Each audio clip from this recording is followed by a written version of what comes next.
And good afternoon, ladies and gentlemen. Welcome to the Kroc Center in Chicago, Illinois for MPBA basketball. My name is Dean Jackson. With me, Nate Garlock. And Nate, we've got a Lima team that comes in losing two straight. We've got a Chicago Blues team that's also lost some games. And we've got some new faces, and it's all part of this scheme as we come into the end of the season. Yeah, and something's got to give this year for this game for both of these players, or for both of these teams.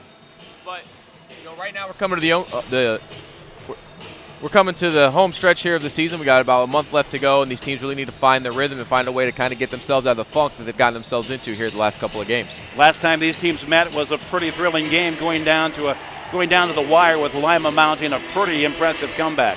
Yeah, it was a game that Lima had just lost a couple of players. They were trying to figure some things out. They got themselves into a really, really big hole, but kept fighting and got it within close to the end. Ended up losing by 4, and that compared to the first game they played, where Lima won pretty easily, so it should be a very competitive game. It's all coming up next. MPBA TV with Lima and Chicago live on MPBA TV.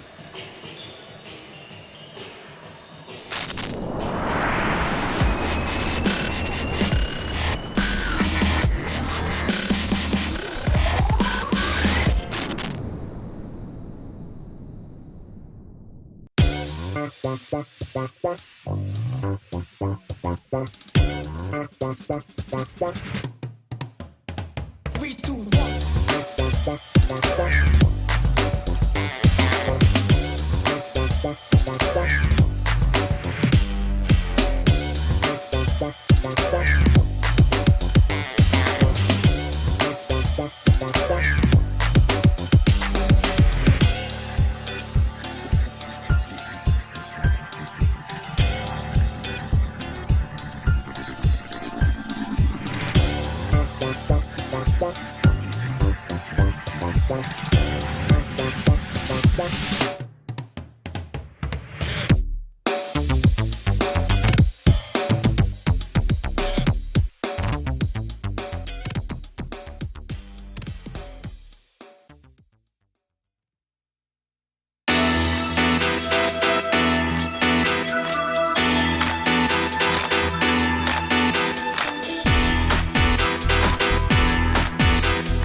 And we welcome you back to Lima Extreme. The Chicago Blues hooking up this afternoon at the Kroc Center in the south side of Chicago. Chicago comes in 4-4 on the season.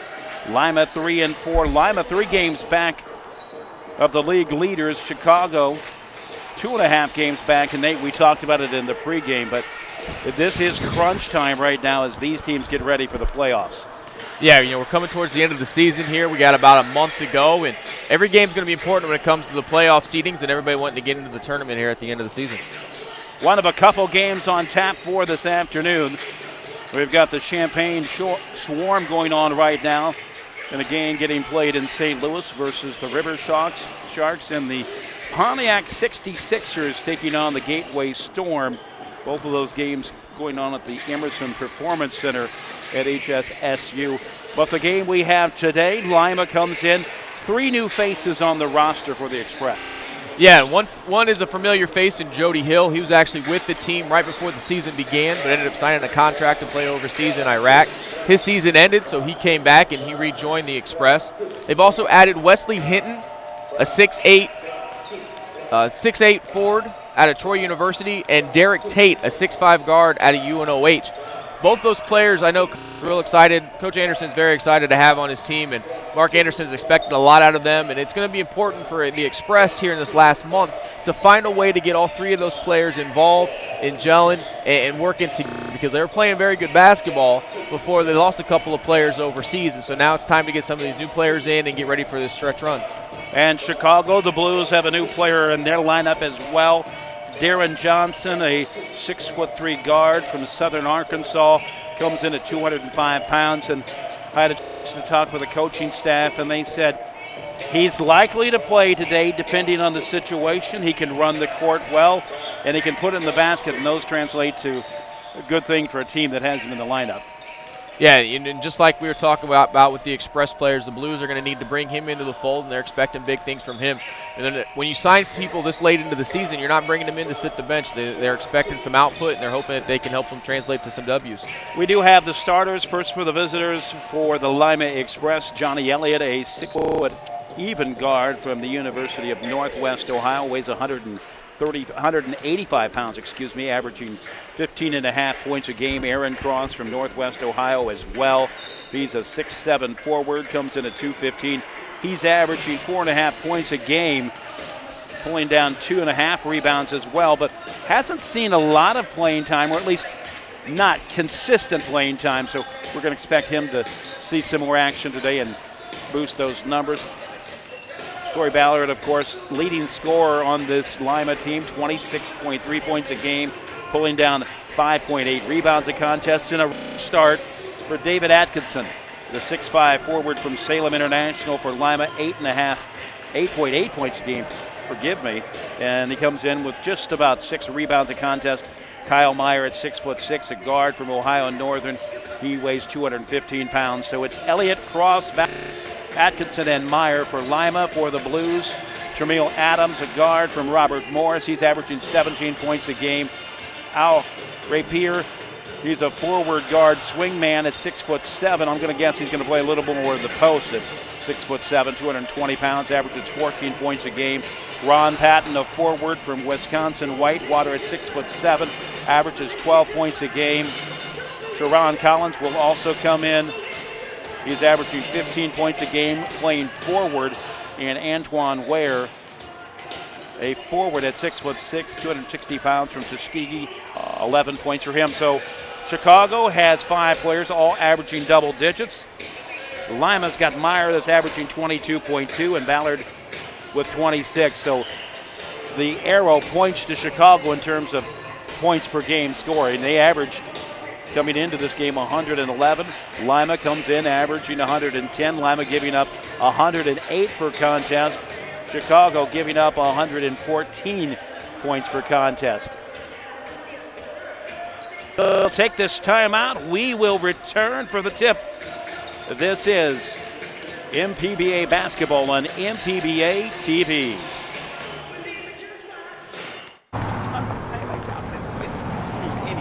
Look at dude right here in them tight old slacks. Oh, look at that hairline, man. It's way pushed back. And that tie's mad ugly. It's a horrible pick. Somebody get me some pills. This dude is making me sick. True that. All right. Okay. Hold on to my clean shirts and please don't get them dirty, cause I know you're gonna drool when you hear me getting wordy. Cause I'm a walking, talking, smacking human encyclopedia. You thought I'd stop there, but now I'm getting greedier. I'm a promotion in motion, and by now you got the notion that I got strategic plans coming out my ears. My key points and decks will bring y'all to tears. Turning pennies into dimes, I shift paradigms. But how you gonna let a marketing rep rip your rep and slip adept rhyme schemes in that your mind only dreams in? I bet you all wonder why my rhyme is so tight. I did stay at a Holiday Inn Express last night. Thanks. Stay smart. Stay at a Holiday Inn Express. No more, it's none of my business. No more, he didn't mean it. No more, not my problem. No more, she was flirting with him. No more, she was asking for it. No more, boys will be boys. No more, I'll say something next time. No more bystanding. No more ignorance. No more excuses. No more.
With your attention, please. You can watch live streaming. It's a great thing. It was fun yesterday because we're up in Nevada City, and so I was able to watch the game. Excited to have this online, and so they can view it now and later, and people that can't be here. It's been a really cool thing. It's a great experience. Anybody who's not had the opportunity to be here at the game, this brings the game to you. On coachesaid.com. That's coachesaid.com.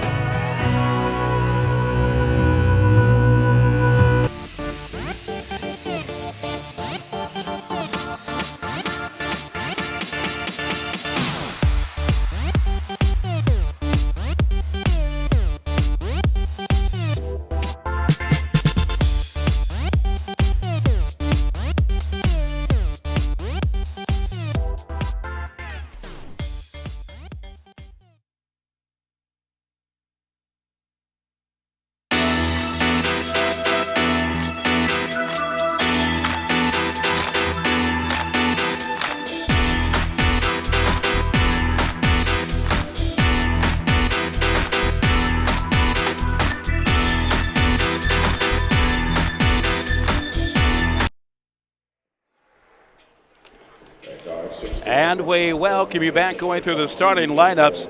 Of course, for Lima, it's Elliott Cross, Ballard, Atkinson, and Meyer.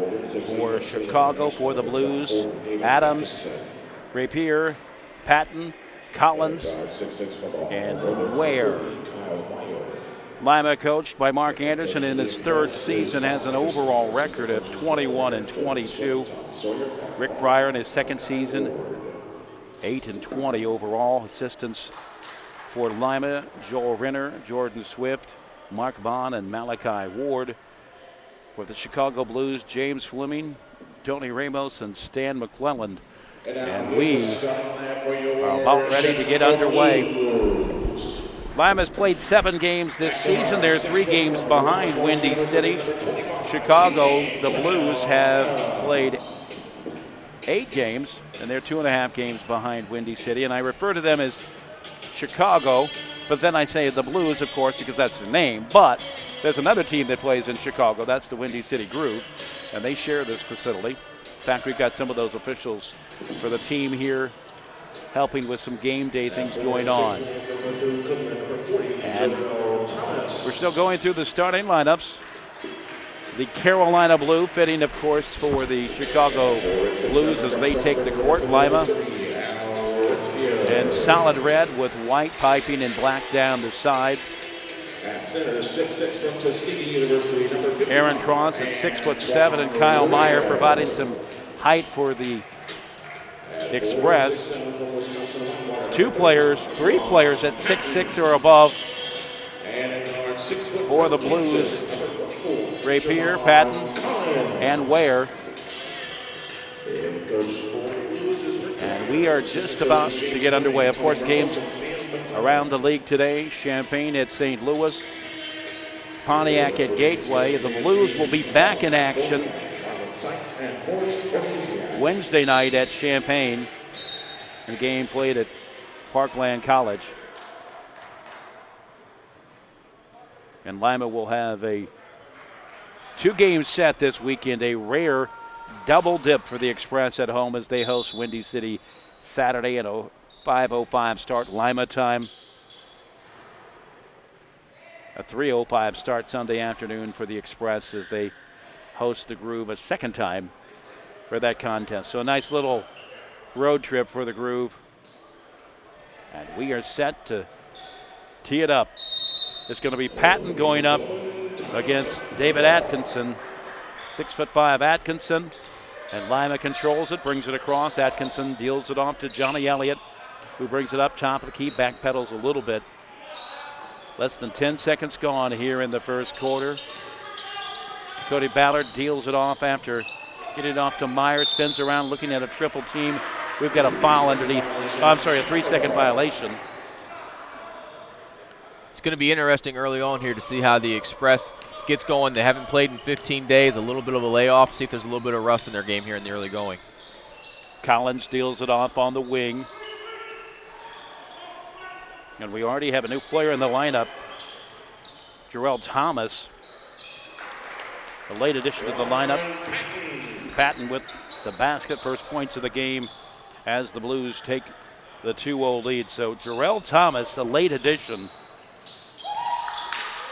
Down low, hard to the basket, spinning around, and Meyer evens the score at 2 each. And Meyer keeps just doing what he's been doing all season long. He's so good underneath there with his footwork and get underneath it. And that's where the Blues are really going to have to put a point of emphasis to try to stop him underneath there. He's going to be able to score a lot of points this afternoon. Thomas puts the shot up, doesn't go. The rebound yanked down by Atkinson. Cody Ballard brings it to the half court. Sets up on the right side, back up top to Cross, misfires. And going at it, Atkinson. Off the glass, got it. Nice job that time by Atkinson staying with it, getting a rebound and taking it strong to the rim. Lima with a 2-point lead, 4-2. Less than 2 minutes played, and a long bomb from Sharon Collins. Just a 2-pointer. This game is tied. 10:23 play first quarter. Elliott eyes his option, swings it off far side to Cross. Down low, Atkinson makes his move, spins it around, puts it up, got it, nothing but net. Silky smooth jumper for Atkinson, making the most of his starting opportunity. Blues basketball, top of the key. Rapier gets met by the double team, pushes it up.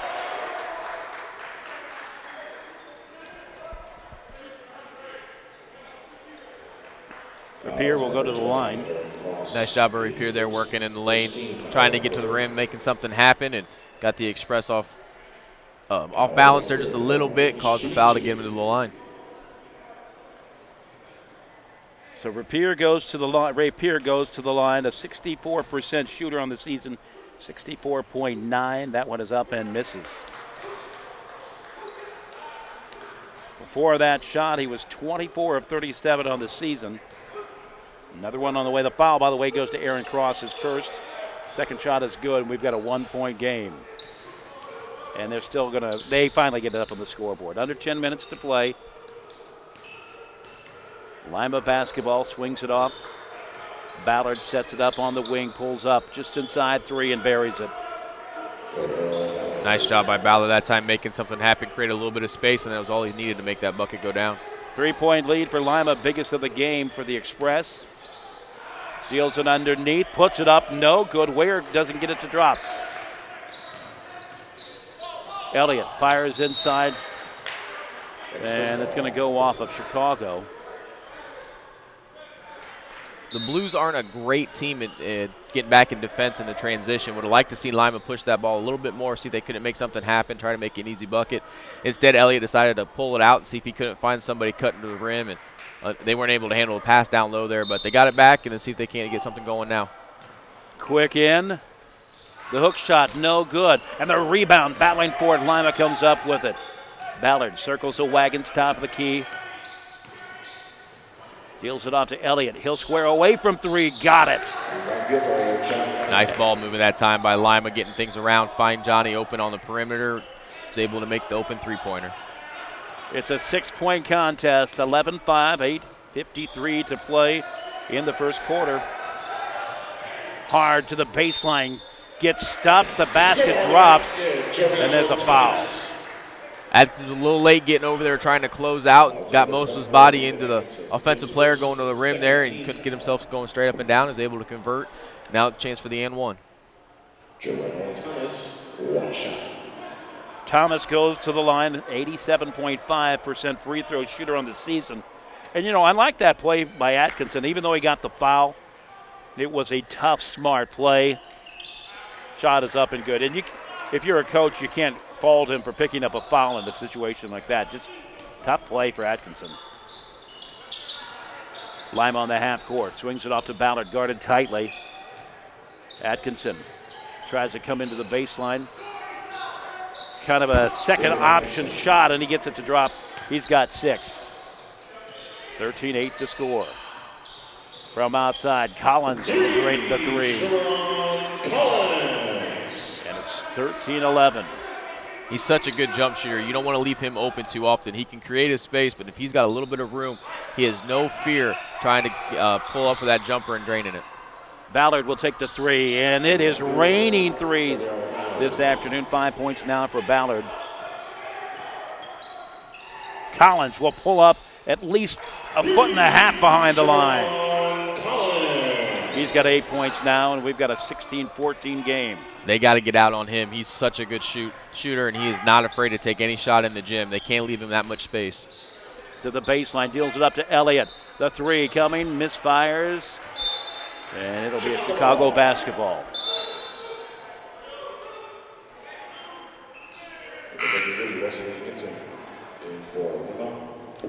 First chance we got to call Wesley Hinton, new acquisition for the Express. The 6'8" forward from Troy University. The long shot. Hard off the rim, off the glass. Elliott through traffic. Almost lost it. Still a battle for it, and it's coming over this way.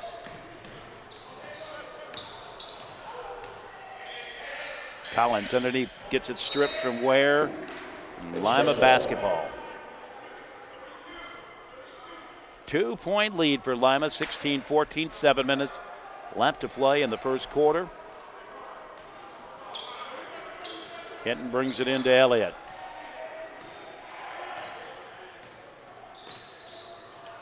Hinton, one of 3 new faces on the Lima roster.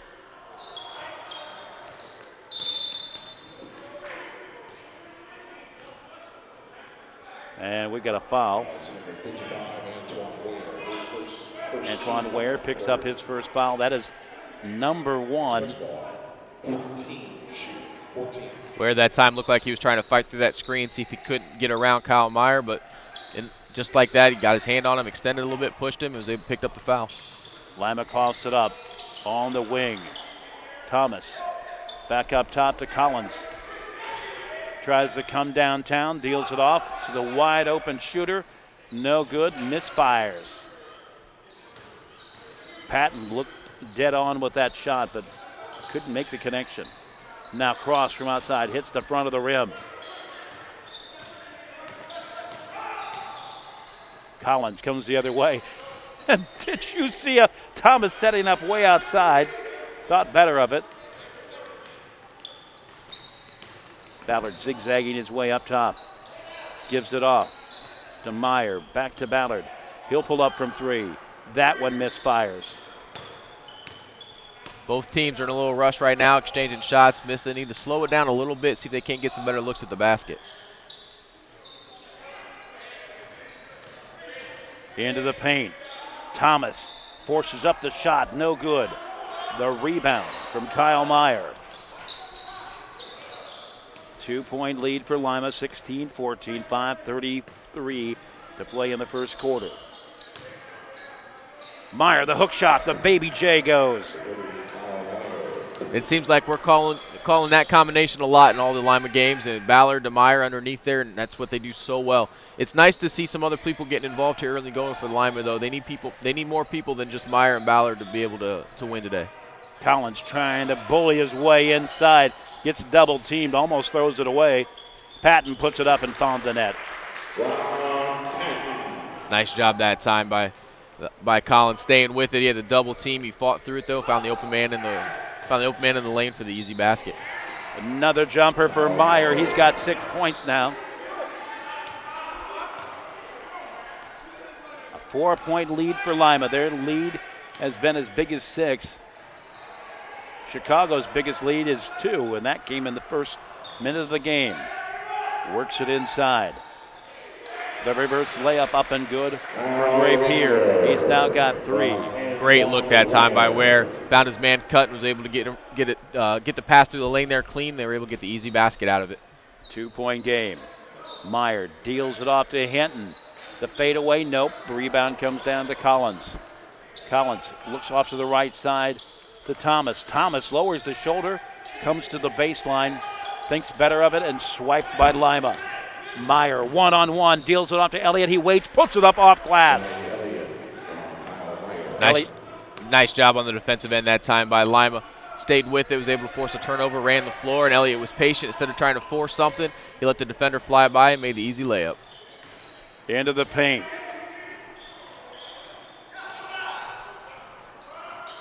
Underneath, Thomas waits. Deals it back up top. Almost lost it from Collins, and he'll let it fly. And he didn't really have much option other than that one. It was good defense that time by Lima, forcing things out. Collins had to force a shot up to try to beat the shot clock, and it nowhere near the mark. We'll take the timeout. We'll return. Lima leading Chicago 22-18. This is the MPBA on MPBA TV.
And we welcome you back. Lima with a 4-point lead, 22-18 on this MPBA Sunday afternoon. One of 3 games going on.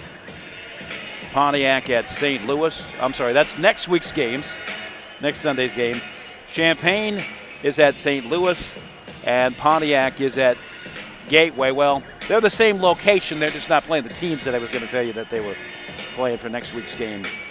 Of course, Lima and the Chicago Blues having at it right now as we come to you from the Kroc Center.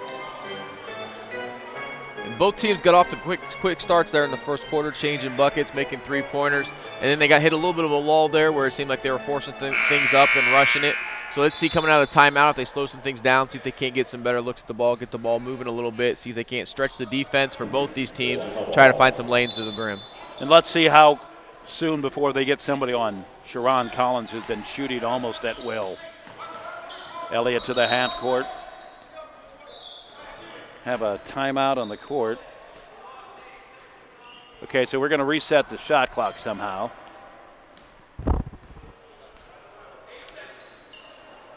Okay, it looks like they're all going to be set at 16. By the way, officials for today's contest, Mike Bobiak, Marvin Skies, and Forrest Olasak. As we come to the south side of Chicago, Meyer spins around, puts up the shot, and hit for traveling. You won't see that too often from him. He's so good at getting that pivot foot moving and getting going and trying to get underneath things. He doesn't drag it too often, but when you move that many times, trying to get around every now and then, you're going to pick it up. Collins to the half court, streaks to the paint, puts it up, got it. I told you about Collins shooting at will. Now he's driving at will. A 2-point contest. Lima up 22-20. Ballard comes into the paint. Heard a slap down there. There's a foul coming. Collins disagrees. He thinks he got all ball there, but I think we all heard the hand-on-skin contact when he tried to take a swipe at it. That wasn't skin on leather. That was skin on skin. It's one of the nice things we have about being courtside. We can hear those sounds. Ballard goes to the line. 83% free throw shooter on the season. He's hit 50 of 60 shots. And he makes that one. Brings his total this afternoon to 6. 3 Lima players with 6 points. Ballard, Atkinson, and Meyer. Second one on the way. And he makes it. Builds the lead to 24-20 with exactly 2:58 remaining in the first quarter. Collins, top of the key. Loves that shake and bake, doesn't he? Puts it up, no good. The rebound from Hinton. Ballard has an opening, puts it up, the leaner, and there's a foul. And Collins taking exception with that call as well.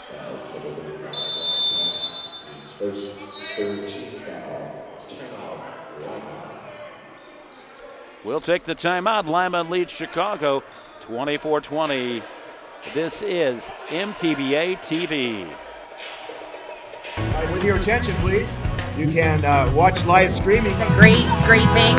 It was fun yesterday because we're up in Nevada City, and so I was able to watch the game. Excited to have this online, and so they can view it now and later, and people that can't be here. It's been a really cool thing. It's a great experience. Anybody who's not had the opportunity to be here at the game, this brings the game to you. On coachesaid.com. That's coachesaid.com.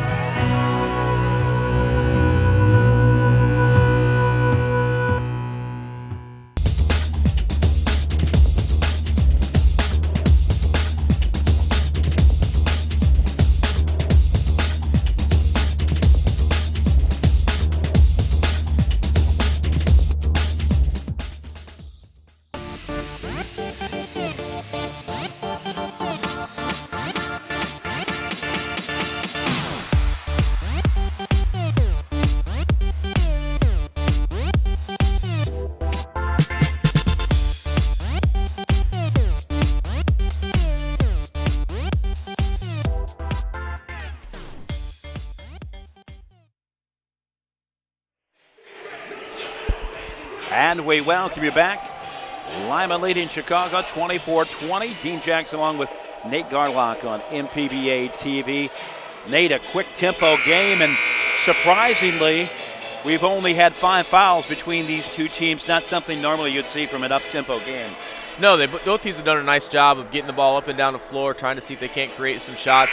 But they've done it by playing good, sound defense, too. Not a lot of reaching, not a lot of the silly fouls you usually see when teams start running like that. And it looks like Lima has a new player in the lineup. That's going to be Jody Hill, who started the season in Lima.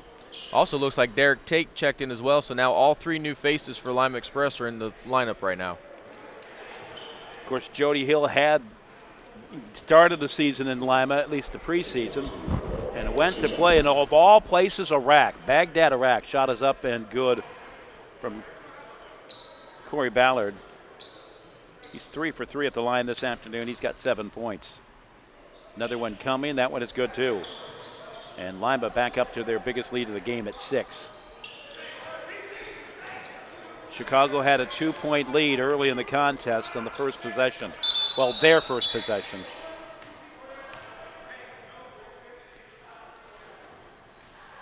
Might have another shot clock issue they're going to try to work out.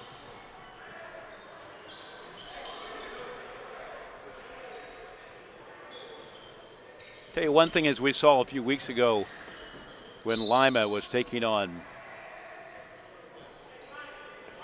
gosh, I forget what game that was, but they had the shot clock situation and the league jumped in immediately. So that's one thing that we don't see. There's not any room for error when it comes to these officials and the game officials that put these things on. And they're always right on top of it, whether it be the shot clock or the game clock. Anytime there's any issues, they're right on top to make sure that we get everything stopped and get everything reset, and now we're ready to go. Collins into the paint, shaking and baking again to the glass, no good. But he will draw the rebound. Lima coach Mark Anderson wanted an explanation. Hinton picks up his first foul. That is number 3 for Lima here in this first quarter. Collins to the line looking for his 11th point. Shot is up and good. And there was no easing Derek Tate in. You know, he just checked into the game, and he's on his first defensive assignment to Sharon Collins, and he decided to try to take him to the rim. It was good defense, and he tried to get some help over the top there from Hinton. Unfortunately, got a little bit of the arm there, and that's what sent him to the line. Second one is good, too, in the free throw. And I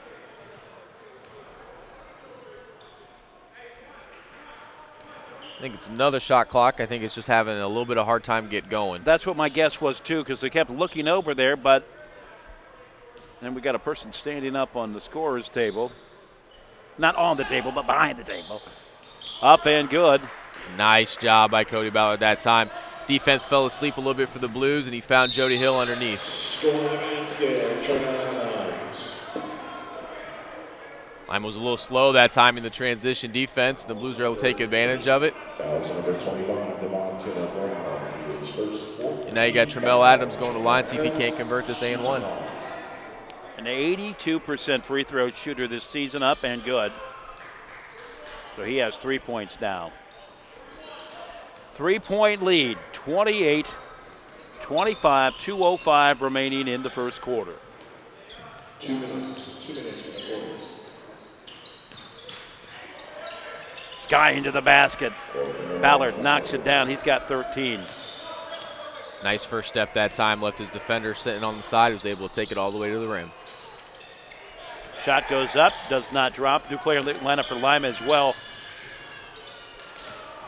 And we're going to mention his name right now. Shot goes up, no good from Taylor Bunton. Devon Taylor Bunton. Chicago with the rebound. Trailing by 5. Collins with the fadeaway 3. I don't know if you'd call that fadeaway or an excuse me 3. Either way.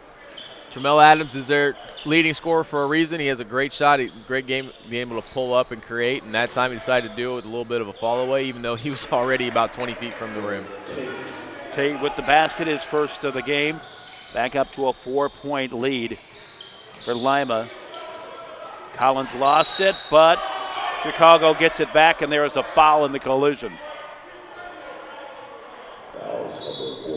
And that's going to be number 3 on Collins, so his third one already so far in the game, and they're going to have to see. I have him for 3 as well. They're saying 2 at the scorer's table, so we'll put an asterisk by it. Well, I know he had the one where we heard the hand-on-arm slap, and then the other one that sent Cody to the line. The other one that they said was his first. He was arguing pretty defensively for fadeaway up, no good. The rebound, one-handed grab. That one yanked down by Nate Williams. Fired to the baseline, working quickly, a 4-point game. On the deck, Lima comes up with it. To the right side, Hill.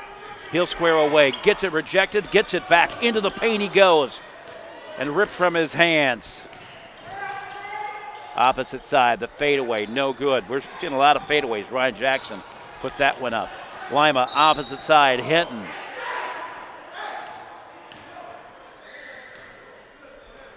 And now here come the fouls.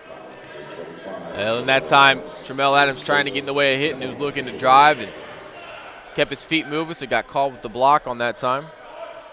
That is his first, and I have that as being number 5 for Chicago. Hill goes to the line. 2 shots. Correction, Hinton goes to the line. Product of Troy University. That one had you on your edge of the seat for a while as it hung on the rim, but it drops.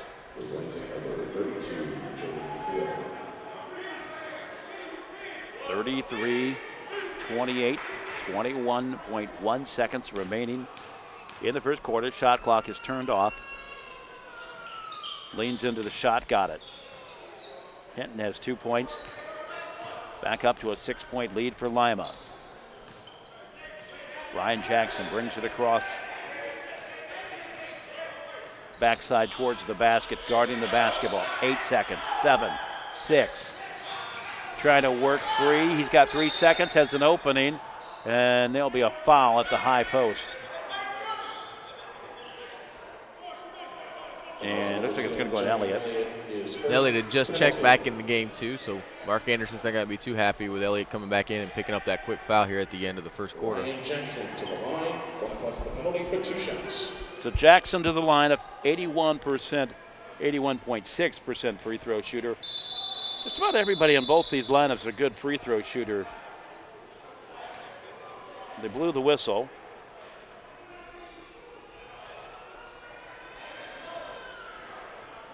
And I'm not sure what that, they're saying it wasn't a shooting situation.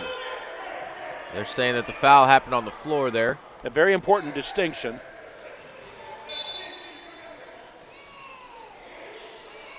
But Darren Johnson brings it in, shot goes up, hits the rim, and they count it. Ryan Jackson. So Jackson didn't get the free throws, but he got the long shot. We'll take the timeout. Lima leading Chicago 34-30. This is MPBA TV.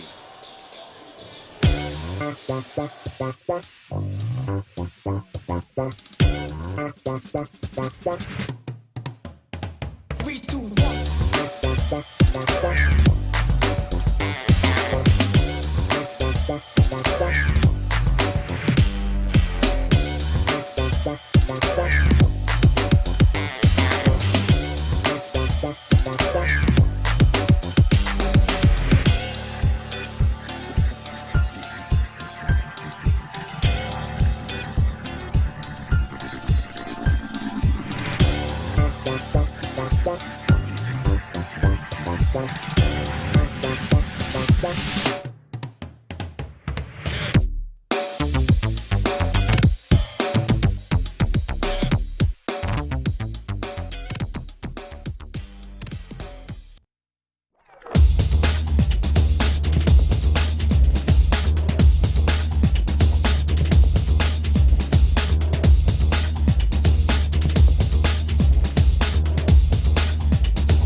And we welcome you back for the second quarter. Dean Jackson along with Nate Garlock from the Kroc Center on Chicago's south side as the Chicago Blues and the Lima Express hook up on this MPBA Sunday afternoon. One of 3 games going on in the Midwest Professional Basketball Association.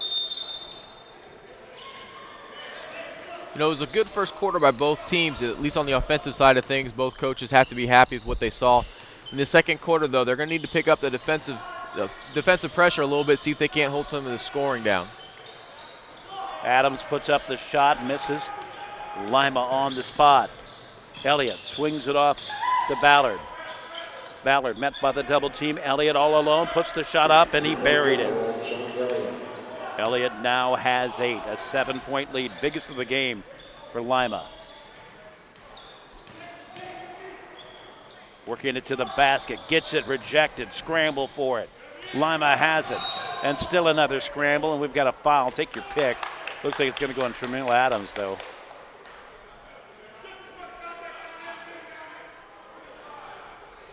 Tramil Adams trying to plead his case, but it's going to be to no avail.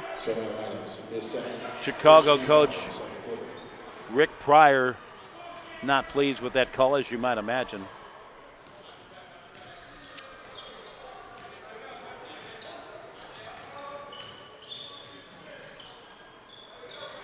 Down low, Meyer working his way against the double team.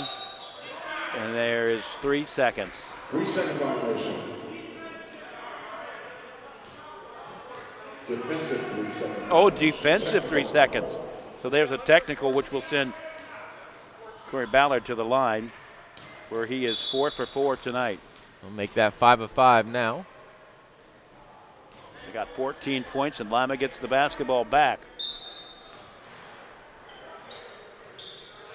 Elliott swings it to Ballard.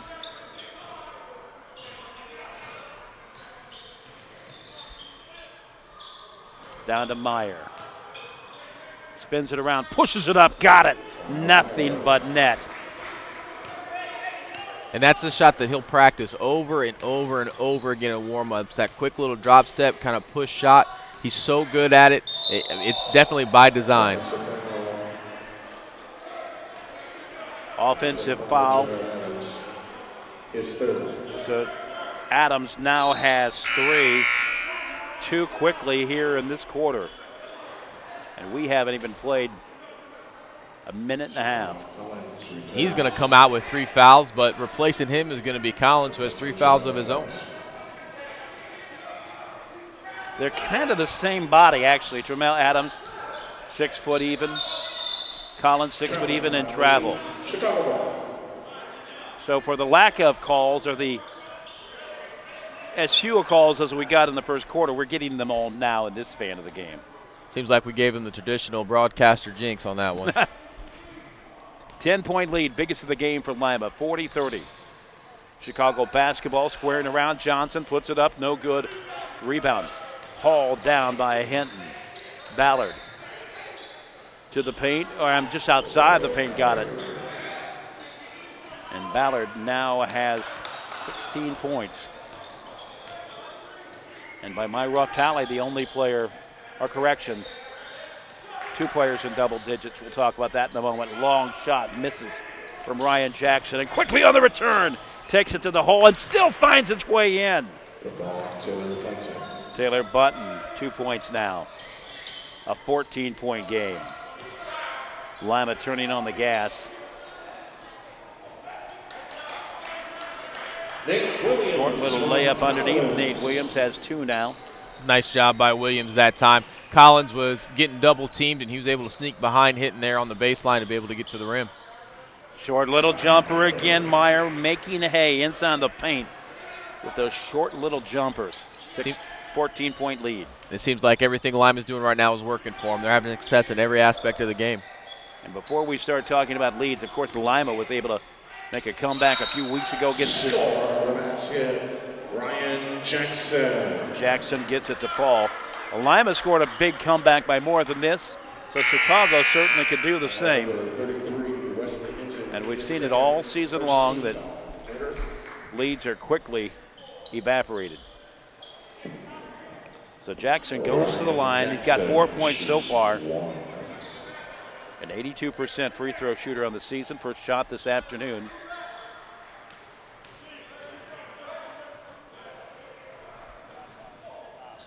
Up and good.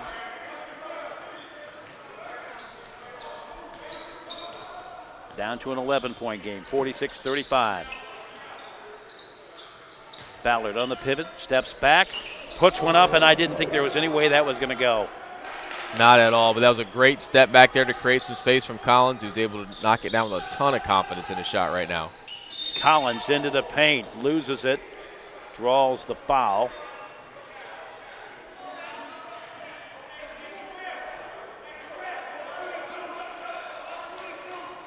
Taking an awful long time to make the call. The foul's number 24, David Atkinson. So David Atkinson picks up the foul. And I believe that's the first of the quarter for Lima. Collins at the line. Shot is up and it's good. He's got 17. I'm sorry, he's got 16 now. 3 for 3 at the line.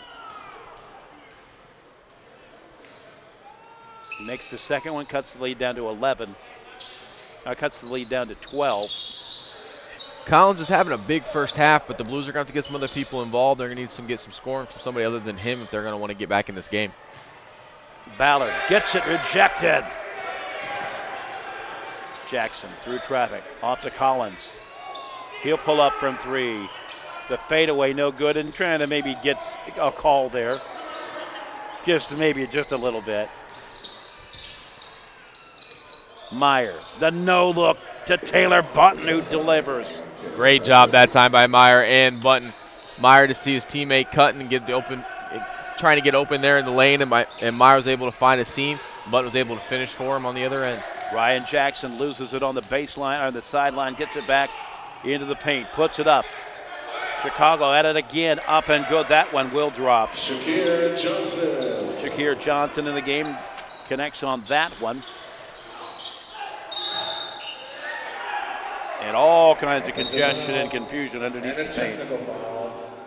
And we have a technical coming with it. Offensive foul number 30, Kyle Meyer. His first technical foul charge to Kyle Meyer. Looks like that one's going to be on Meyer that time. Said something that the ref didn't quite like. Meyer was a little upset that time with the call. He didn't think that he should have been charged with that foul. Should have went against Chicago. So Collins connects on the technical free throw. And the inbound will come.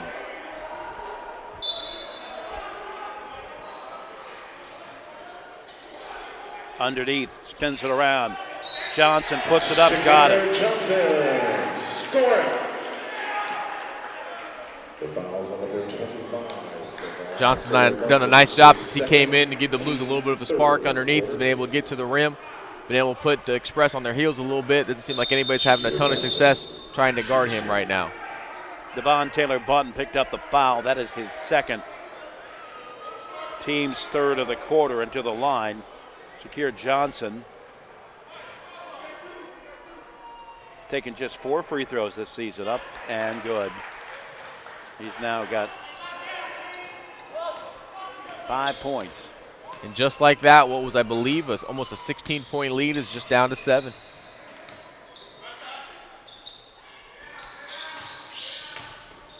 Meyer to the baseline.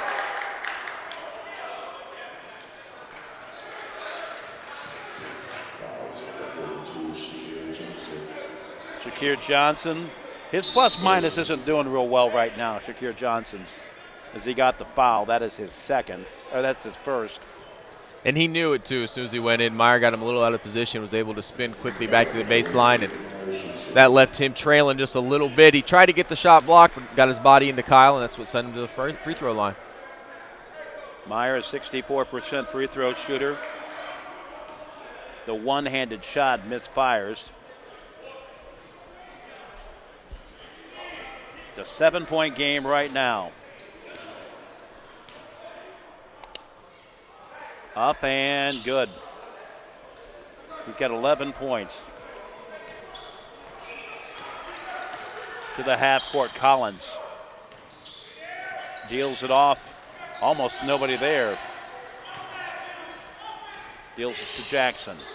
Jackson goes into the corner again. Back to Jackson. He'll put up the 3.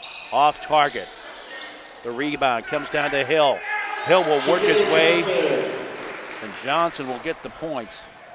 Nice job that time by Chicago. They crashed the boards well, kept giving themselves a second and a third opportunity, and Johnson was able to finish it for him. 51-45. Shot will go up. It does not drop.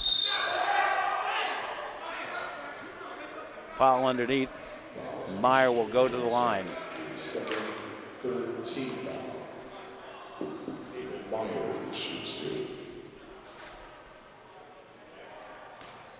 Meyer is 1 for 2 at the line. 11 points this afternoon. First one is up and good. He's got 12 now.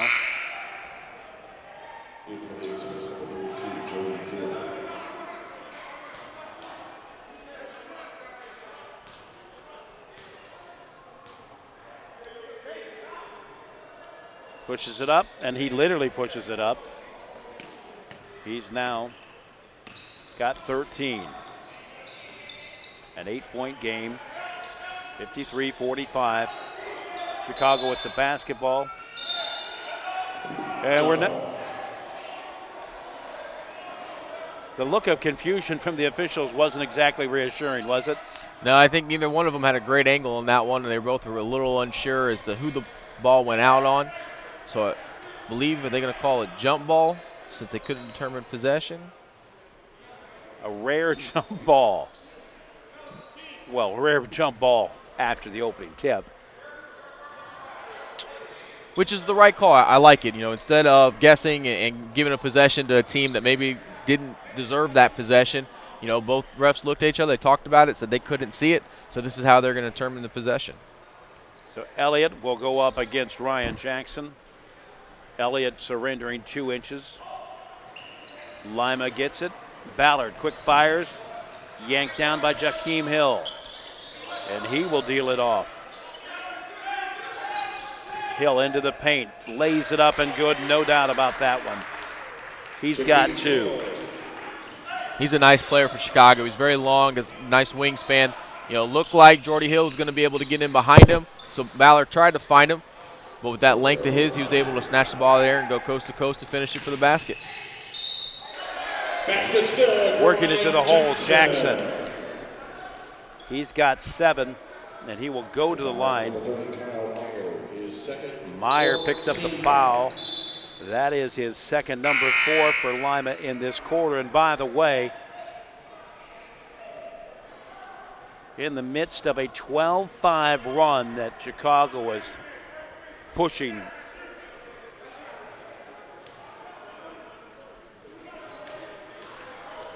Jackson, an 82% free throw shooter before the game. Up and good. He's got 8 points now. And it's a 5-point game.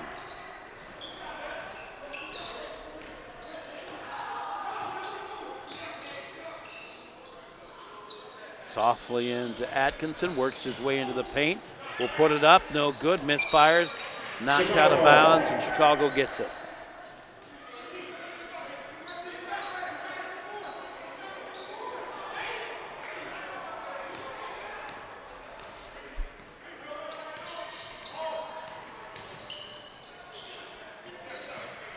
Hill to the hole, up and good.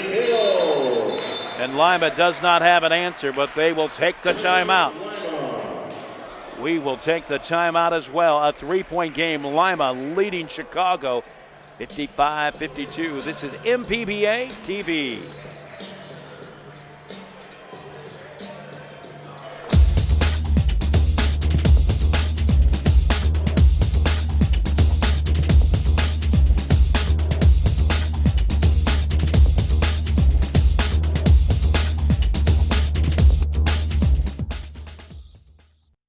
No more, it's none of my business. No more, he didn't mean it. No more, not my problem. No more, she was flirting with him. No more, she was asking for it. No more, boys will be boys. No more, I'll say something next time. No more bystanding. No more ignorance. No more excuses. No more.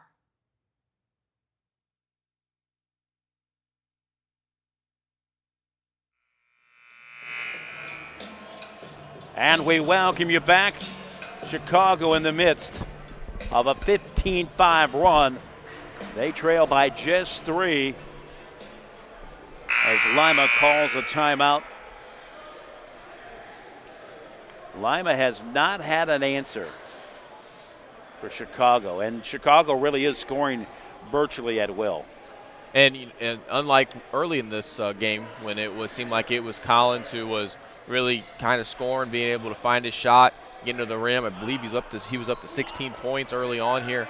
It's been other people on the Blues stepping up. Johnson came in, gave them a nice spark underneath. Now over the last minute or two, it's been Hills stepped up and able to get some things done for the Blues. So they found a nice balance here in the second quarter.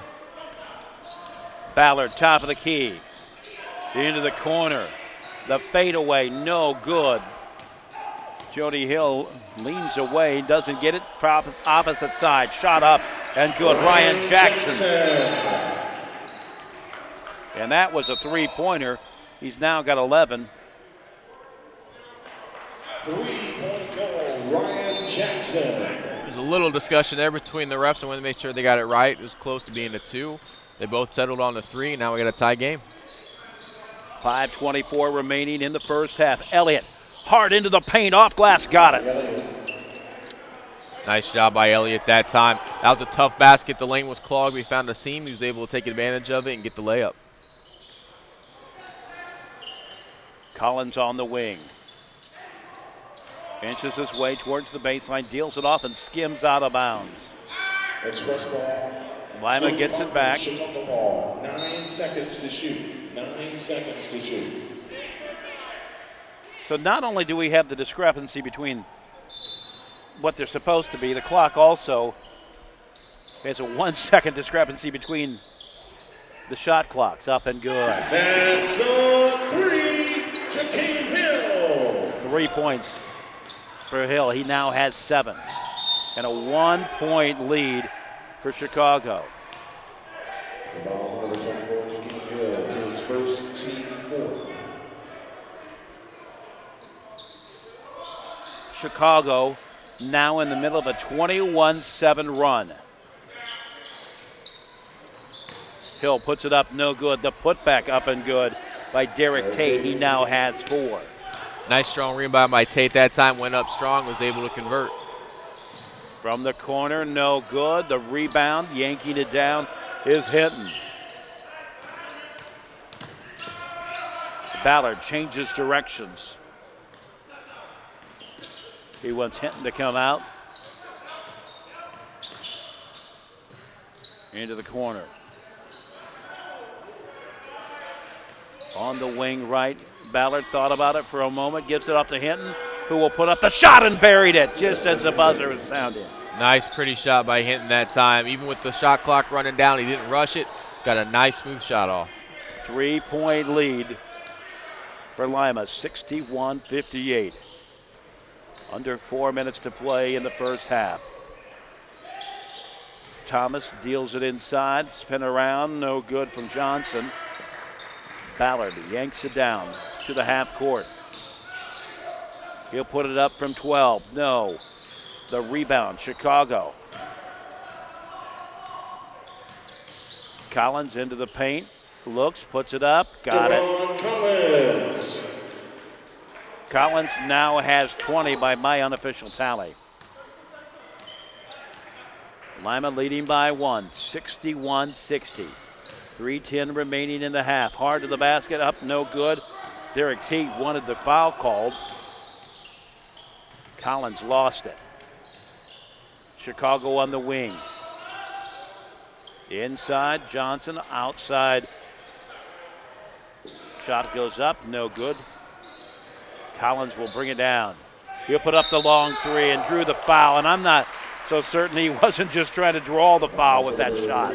Yeah, we've seen him do that a couple of times too. He'd go for that three and he'd be drawing some contact and fell down, and that time he drew enough to get the foul. So he'll take 3 shots when we come back. We'll take the timeout. Lima leading Chicago 61-60. This is MPBA TV.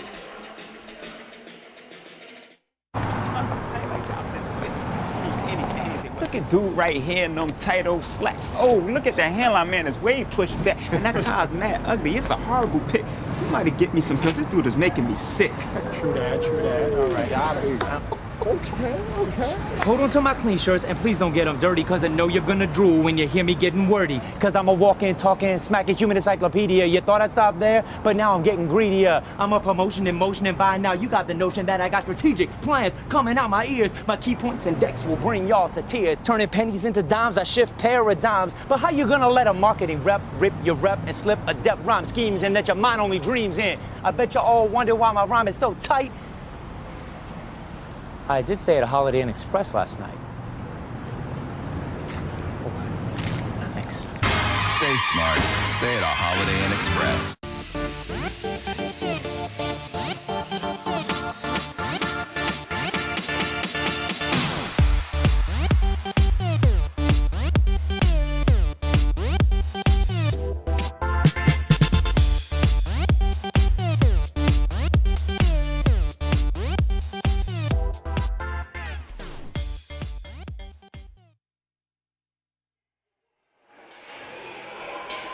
And we welcome you back, 61-60. Lima leading Chicago. And Sharon Collins will go to the line to shoot 3.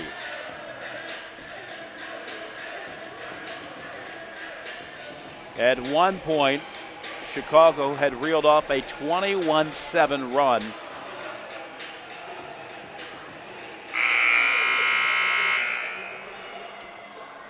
At one point, Lyman led by 16. And we had talked about the comeback that Lima had made late in the fourth quarter the last time these two teams played about 15 days ago. And, we said that there was plenty of time and Chicago was going to be able to make a comeback if they just cleaned a couple of things up and got a little bit more disciplined, and that's exactly what they did, and they came storming back, and now they got themselves, well, they're only down by 1, but you got Collins at the line here shooting 3. Where he is 5 for 5 this afternoon. First one is good. With that, he's got 21, and we've got a tie game. Before all is said and done, it could go up by 2. Shot is up, and it is good.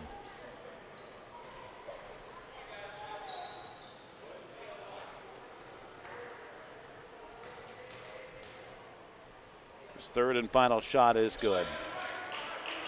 And with it, Chicago has its biggest lead at 2. Or should I say ties their biggest lead at 2. 2:41 remaining in the first half. Derek Tate right in front of us at our vantage point. Down to Meyer. Inches his way into the paint. Spins around again. Deals it off. Gets it intercepted. Sharon Collins on the far side. Trying to post it in from the outside. Patton, no good. The rebound to Derek Tate. Off the right side, taking it hard to the basket. Jody Hill. Nice job by Hill that time. You saw the defense was a little bit asleep. They're going to leave it in an open lane, so he sped up and was able to finish at the rim. And Sharon Collins now has 26. We move to the 151 mark here in the first half.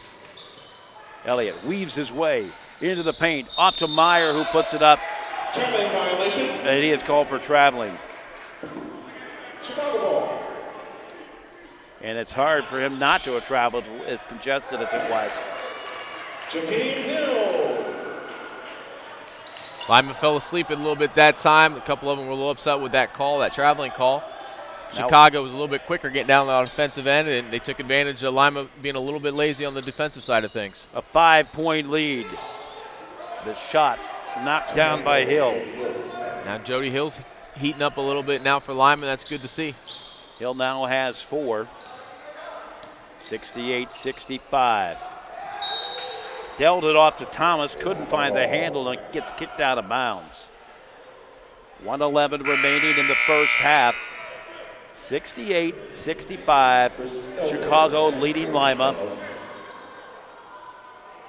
Last time these teams will meet in the regular season, and Lima brings it in, and we still have a shot clock issue. Shot is up, and it is good by Hill. He now has 7. Three straight possessions now for Hill. He's been able to go down and convert something on the offensive side of the ball. New player in the game for Chicago is Chris Elder. Shot will go up that time by Ron Patton. Patton just 6 points so far. A 2-point lead. Under 40 seconds remaining. Long shot hits iron, no good. And one thing Chicago was doing is a great job of getting the rebounds. Patton, triple team. Spins it off to Ware, who will nail it. Ware with 2 points now, a 4-point lead. 20 seconds remaining in the first half. Johnny Elliott to the half court. Waiting to make his move. Down to 10 seconds. Almost simultaneous with the shot clock. Elliott into the paint. Will draw the foul with exactly 1.2 seconds on the clock. Nice job that time by Johnny Elliott. He was being patient. He was waiting, trying to let that clock run down. Wait until he found his opening to see if he couldn't get his best shot. Was able to get to the lane and draw the foul there to put to the line for 2. And Elliott showed no signs of nerves, knowing that the clock was ticking down to 0. The shot clock was ticking down to 0. And he exhibited the patience of Job, waiting for the right move. Shot is up and good. He now has 11 points. It's a 3-point lead for Chicago. Another one on the way, could cut it to 2. It does not. Scramble for the basketball, and that will end the first half. Chicago goes to halftime, leading Lima 72-69. We'll be back with halftime. This is the MPBA on MPBA TV. No more, it's none of my business. No more, he didn't mean it. No more, not my problem. No more, she was flirting with him. No more, she was asking for it. No more, boys will be boys. No more, I'll say something next time. No more bystanding. No more ignorance. No more excuses. No more.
With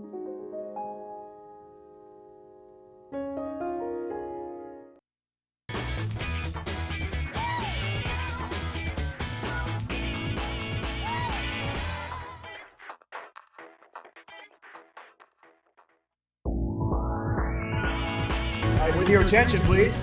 You can watch live streaming. It's a great thing. It was fun yesterday because we're up in Nevada City, and so I was able to watch the game. Excited to have this online, and so they can view it now and later, and people that can't be here. It's been a really cool thing. It's a great experience. Anybody who's not had the opportunity to be here at the game, this brings the game to you. On coachesaid.com. That's coachesaid.com.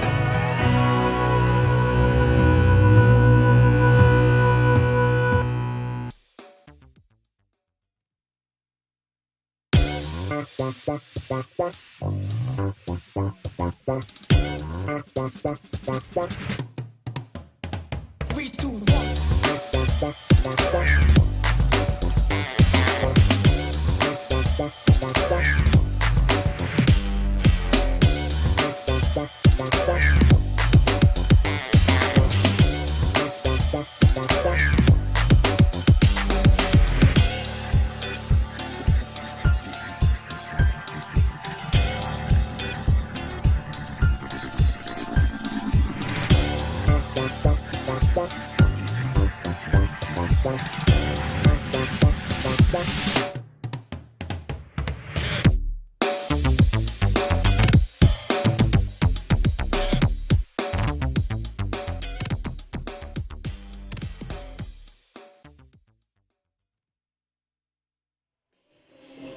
And we welcome you back, 72-69.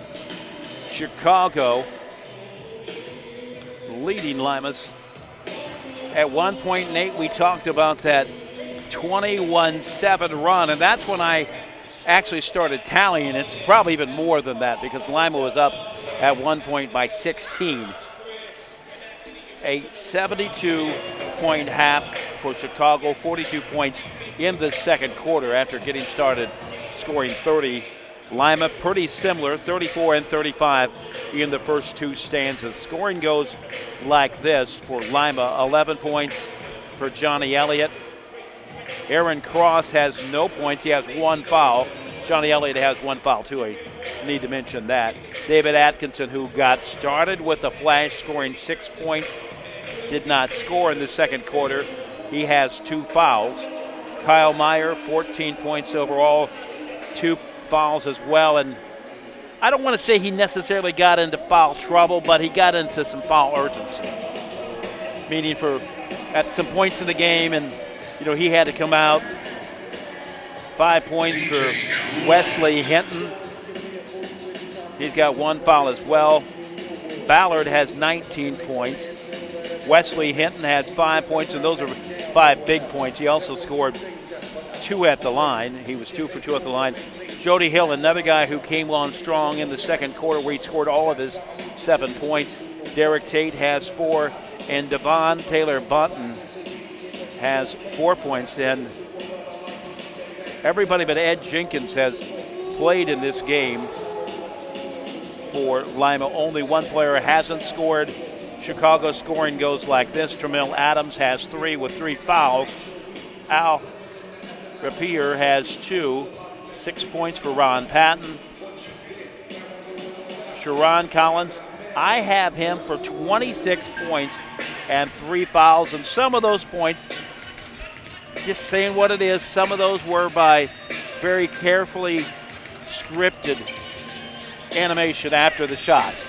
But you know what? Whatever it takes, that's not a slam. It's whatever it takes to get the call. Absolutely. Well, and he's originally from Kansas. He's played in some very big games. He's played at all levels of basketball, and he knows how to get to the line, knows how to get points. Antoine Ware has 2 points. Terrell Thomas has 3 points. Those coming on in the first quarter. Nate Williams has 2, 11 points for Ryan Jackson. Darren Johnson, a late addition to this Blues team, has no points. 7 points for Shakir Johnson. He has 1 foul. 9 points for Jakeem Hill. All of those in the second quarter. And Chris Elder has no points. And I think maybe the unsung hero, well, two players decidedly for Chicago. Jakeem Hill, he scored 9 points in the second quarter, and they were decisive, but they were also a quiet 9 points, and he just seemed to be in the middle of a lot of plays. Also, we had 11 points in the second quarter by Sharon Collins, who was going inside, was shooting from the outside. Collins has been all but unstoppable for Lima. Yeah, for the Chicago, yeah. Right, for Lima to stop him is what I meant. Yeah, and it's really been kind of a tale of, both these teams have been getting it done a different way.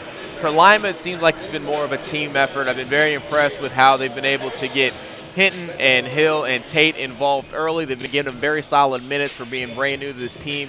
They've been able to produce and do some things that's helped Lima stay into this. And really, for the Blues, it's really been Sharon Collins. I mean, if you were going to tell me before this game started that the Blues were going to put up 72 points in that first half, but Tramel Adams was only going to have 3, I wouldn't have believed you. But Sharon Collins has been unstoppable. Lima has not been able to find any answer, whether it be closing out on him, and when they were finally able to do that and get some hands in his face to the outside, he just put the ball on the floor and was able to finish at the rim every single time. And he's really just been a one-man show for the Blues so far this afternoon. 72-69 the score right now. Here at halftime, we'll take the timeout. We will return. This is MPBA on MPBA TV.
Right.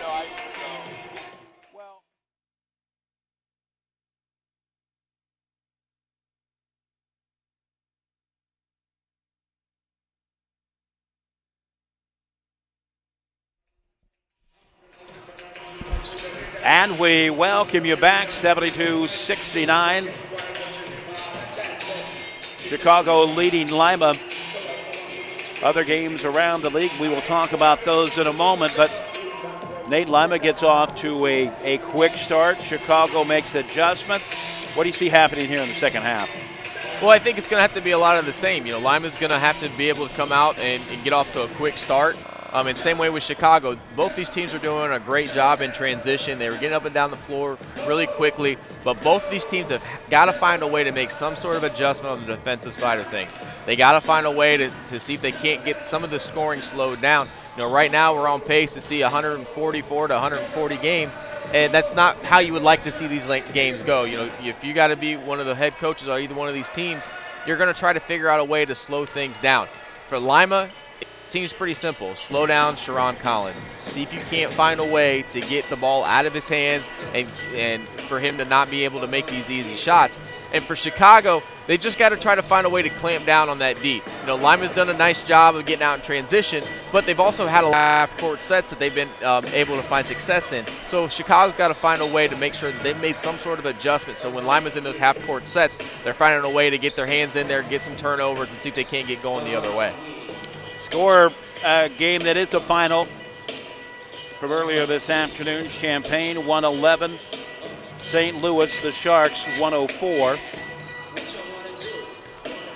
Got 3 minutes left here at halftime. We'll take the timeout. We will return. You're watching MPBA basketball on MPBA TV.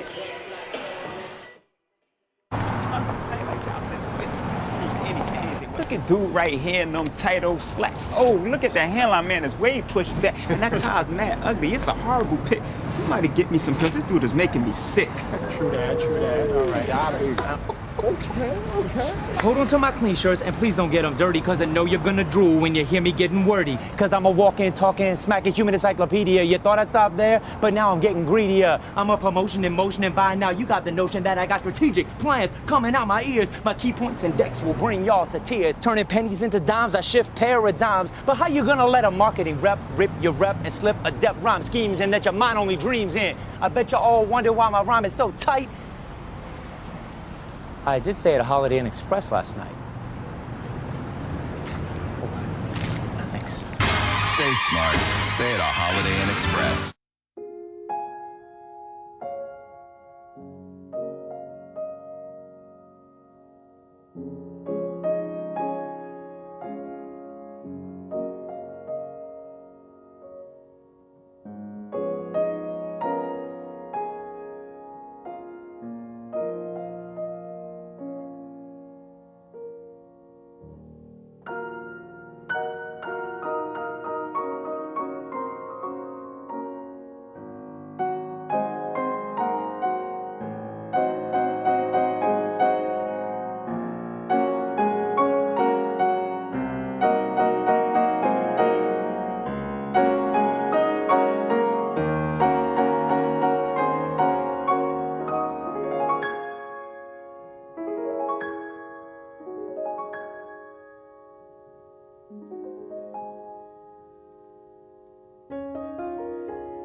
And we welcome you back.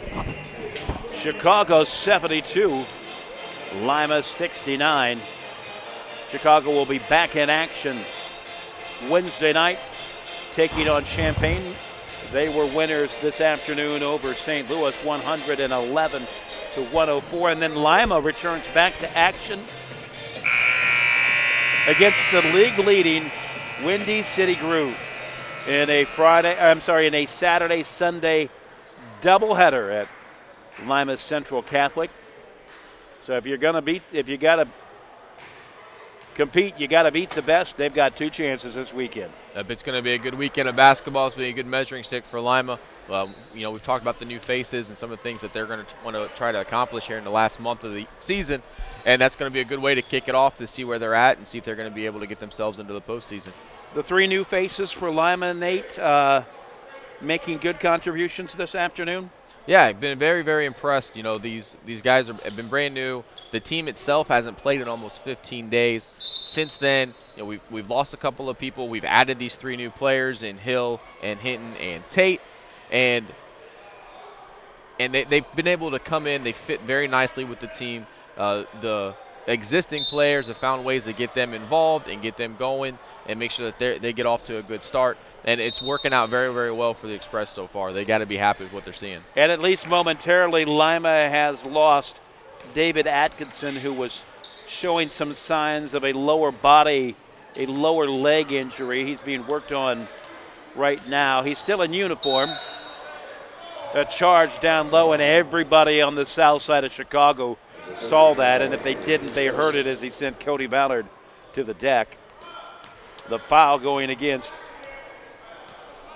Al Rapier. That's his first foul. A 3-point game, 72-69. Less than 30 seconds played here in the third quarter.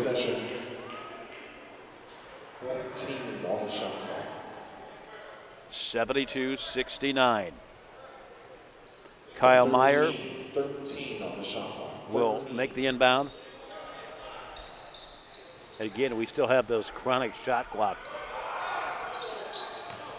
Overshoots Elliott and gets it about 6 inches from the sideline. Elliott will square away for three. There was no way that was going in, and it didn't go in. The Blues bring it to the half court. Into the paint. Misfired on the shot. Ballard quickly firing it underneath. Lays it up and in for two. And Jody Hill now has 9 points. Nice job by Hill that time running the floor. Cody had his head up, saw him streaking, was able to find him for that easy basket in transition. Looks off on the far side. Rapier underneath. No good. Scramble for it, and Collins comes up with it. Not the man, if you're Lima, to have the ball in the hands. And underneath, up and in. Ware, 2 quick baskets. He now has 6. Elliott met by the double team. Has an opening into the paint. Takes it in. That was a tough basket by Elliott, but he was able to find himself an opening. Was able to get behind the defense, held up just long enough to make sure that it went down. Collins gets his shot rejected, but the second effort drops. And he now has 28. He's like the little engine that could. And sometimes there's nothing you can do. You just have to look at a shot and say, wow. And that time with Collins, there was no way to defend that. He was kind of falling down. He had his back to the basket. He was just able to get it up, and it was just by sheer will that he got it to go. And Chicago has ratcheted up their defense as well. Ballard puts up the shot. Meyer with the rebound, trying desperately to get it away. Hill has it on the wing and opening. Threads the needle, puts it up, draws the foul. Ware gets the foul. Antoine Ware, that's his second according to my tally. And I believe that's the first of the quarter for Chicago. In that second quarter, Hill came in and he gave a nice little spark to the Express when the Blues had closed that gap and taken the lead. And it was at 1 point, 3 straight possessions. He was able to score. And so far here in this third quarter, he started off nice, been able to run the floor. That time he saw an opening, was able to get to the lane and draw the foul to get himself to the free throw line. Hill now has 10 points. Another one up and good. He's got 11. So 1, 2, 3, 4 players for Lima in double digits. Chicago, 1, 2, 2 players in double digits. Long shot again, Collins. They always talk about players getting their points. I don't think they meant he's going to get 30 points. And he came into this game averaging 15.4. And we still got almost a half to play.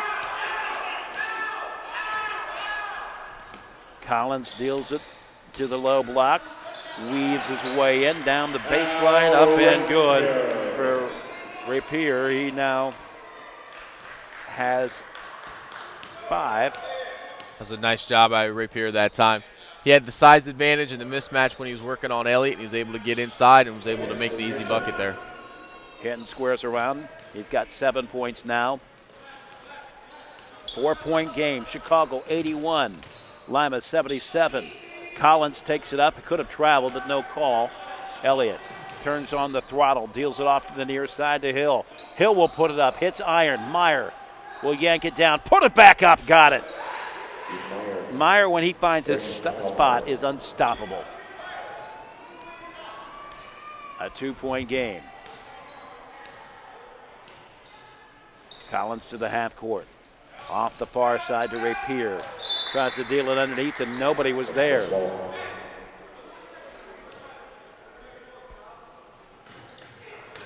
Ballard brings it in. Foot race past Rapier, sets up. And Ballard will launch the three, hits the front of the rim. Thomas on the wing, deals it inside. Gets it rejected. The second effort up and good, knocking it down. Ron Patton. He's now got 8. Nice job by Patton that time, sticking with it. It looked like originally he was going to be able to get to the bucket on Kyle there, but Hinton was able to close out, give some help, and block that shot. But Patton stayed with it, was able to get another chance, and was able to convert. Pulls up for 3, no good from Hill. And we got a foul underneath. Loose ball foul number 30, Kyle Rapier. His second team foul. And who'd they say it was on? Looked like they got Rapier on that one. Him and his coach both strongly disagree. His second foul of the quarter for Chicago. Ballard almost lost it. Meyer pushes it up, no. Rebound yanked down. Chicago patiently brings it across. Sharon Collins. And it looks like Atkinson is set to come back in. That is actually Cross. Oh, my bad. And Atkinson still sitting back there. Looked like he's favoring that ankle a little bit. Timeout, Lima. 20-second timeout. A 6-point game. Chicago leading 85-79. Lima had taken a 3-point deficit to the half. They cut it to as close as 2, and this right now is the biggest lead of the game for the Blues. Yeah, Lima seems like they came out trying to do some of the things that worked for them early, trying to get the transition going, running up and down the floor, seeing they couldn't get some easy baskets.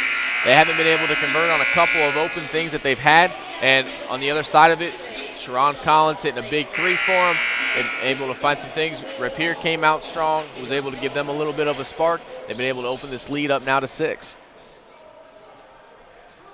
7 minutes to play, third quarter. Ballard brings it in.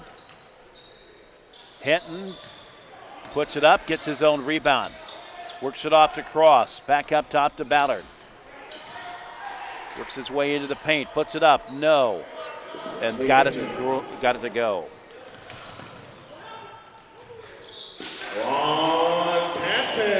It was a nice tip in on the other end by Hinton. Chicago wasted no time. Ran the floor nice, was able to get the easy basket on the other end.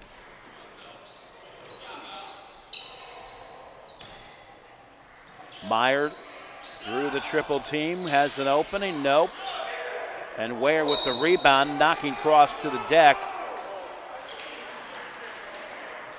And we have a foul on Ware with the raging elbows of Ware. And Ware held on to the ball for 10 seconds as if he didn't hear the whistle. I think his argument was he was just clearing and Cross accidentally ran into his elbow. The refs saw it a different way. A 6-point lead, 87-81. Chicago on top. Ballard up top. Swings it off. Good patience from Hinton as he gets it to drop. He now has 9. Nice job by Hinton working inside, going baseline that time. And now Lima's got to clamp down on the defensive end of things. They've got to get some stops. Off to the near side. A whistle and looks like it's going to be a defensive 3 seconds. Chicago takes the timeout. We will take the timeout as well. They're leading by 4, 87-83. This is MPBA basketball on MPBA TV. All right, with your attention, please. You can watch live streaming. It's a great thing. It was fun yesterday because we're up in Nevada City, and so I was able to watch the game. Excited to have this online, and so they can view it now and later, and people that can't be here. It's been a really cool thing. It's a great experience. Anybody who's not had the opportunity to be here at the game, this brings the game to you. On coachesaid.com. That's coachesaid.com.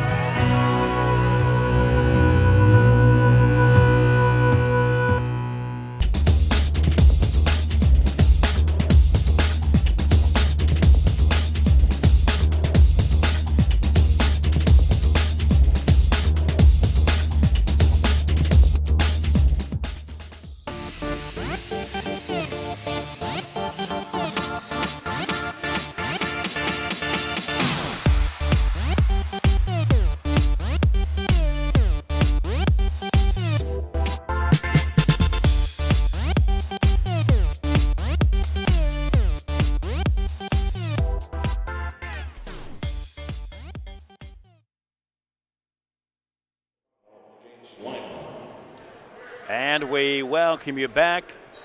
Defensive 3 seconds, and Lima called for the technical, but who was the technical on? I'm not sure who they got for it. I believe it was going to be Hinton.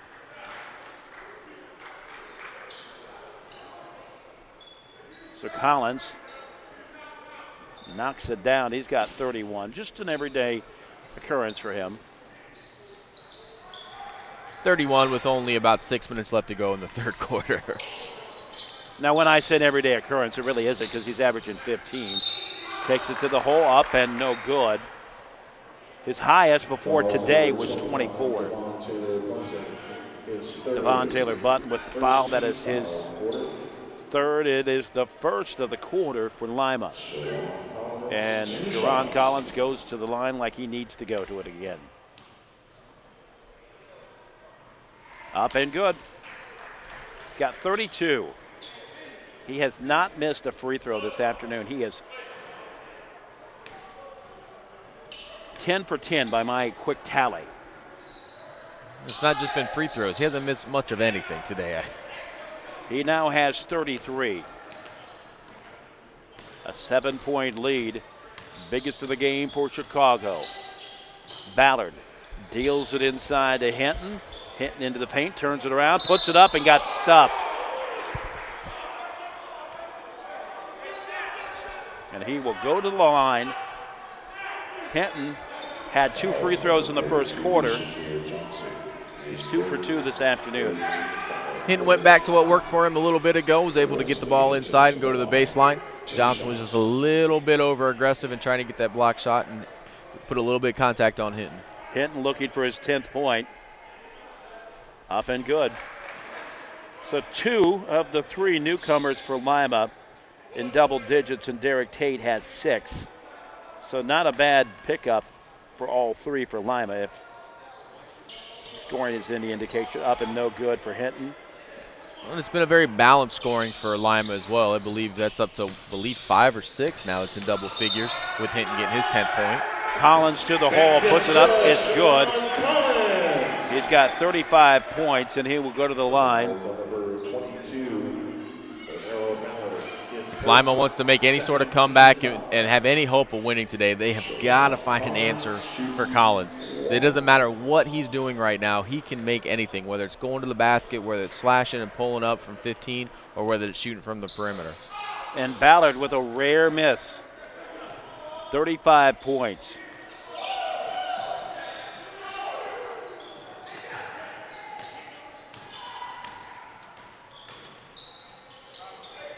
Up top, off to the far side.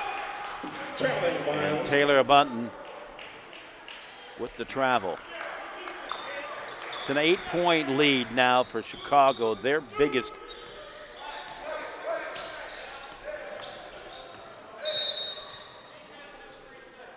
Defensive 3 seconds.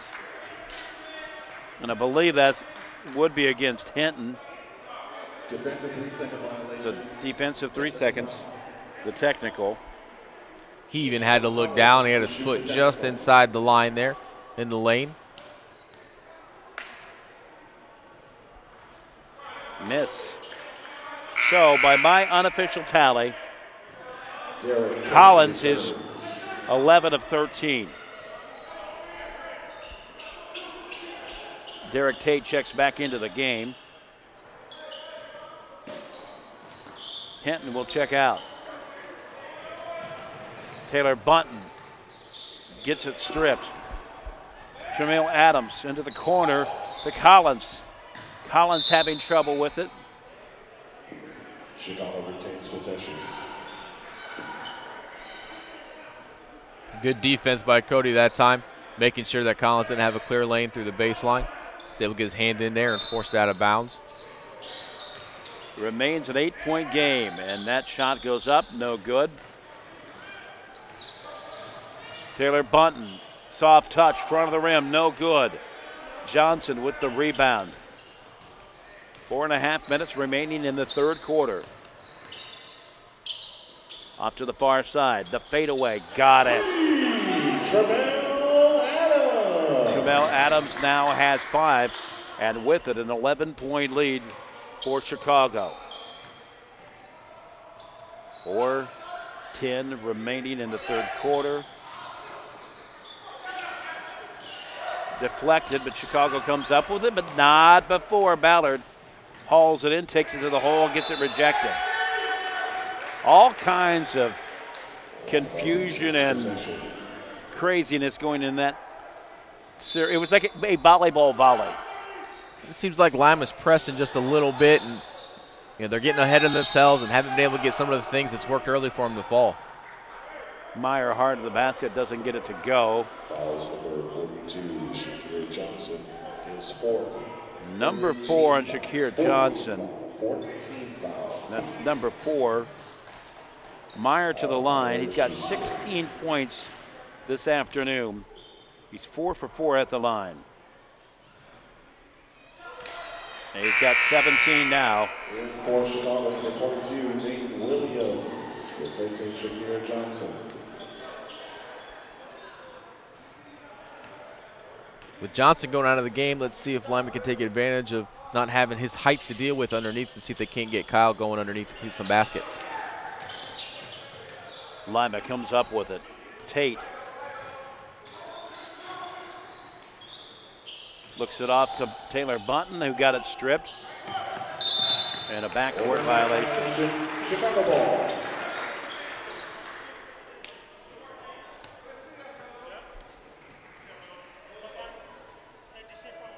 (95-85), a 10-point lead. Chicago has seen their lead as big as 11. Lima as big as 16.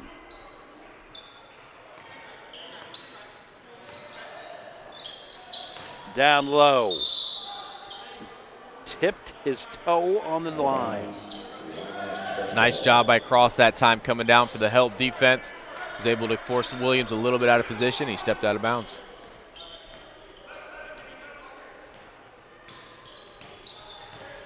Ballard approaches the basket, deals it off.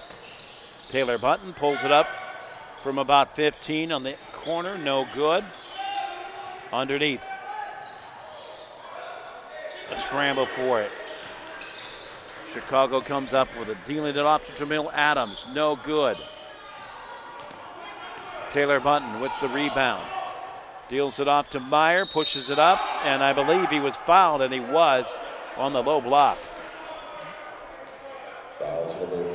Lima still being aggressive, trying to see if they can't get to the rim, see if they can't get some easy shots to go. That time he wasn't able to get it to fall, but he did draw that contact, so he's going to go shoot 2. And who did they call the foul on? Kyle shoots 2. It's going to be on Ron Patton. Got him on the arm. That is his first, according to my tally. Meyer at the line connects. He is 6 for 7 this afternoon. Patton will come out after picking up the foul. And Ryan Jackson will check in.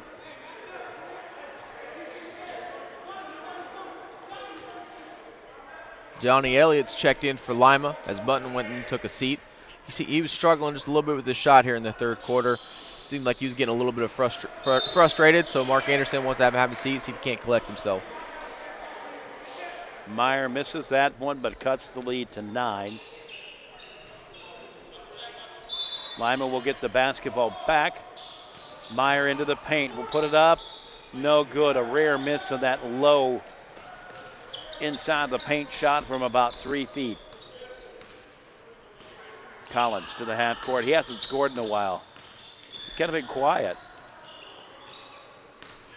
Into the paint, gets guarded by Ballard. Puts it up, push away, no foul.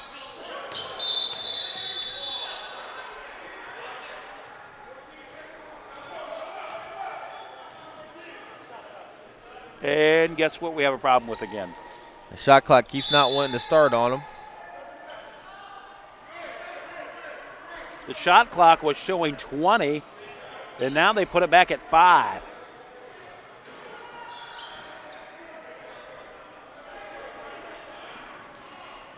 Timeout, Lima.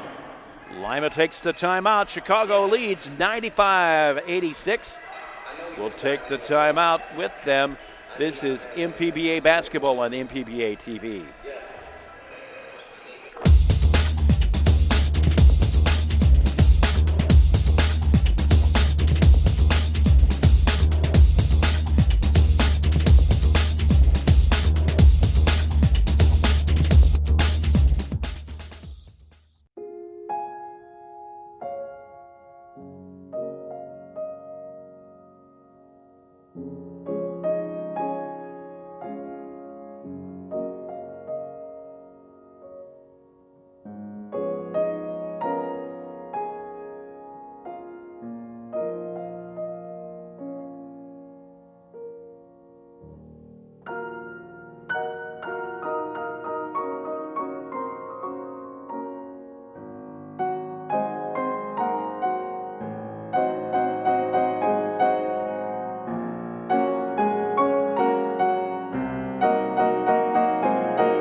We welcome you back. 95-86. Chicago leading Lima.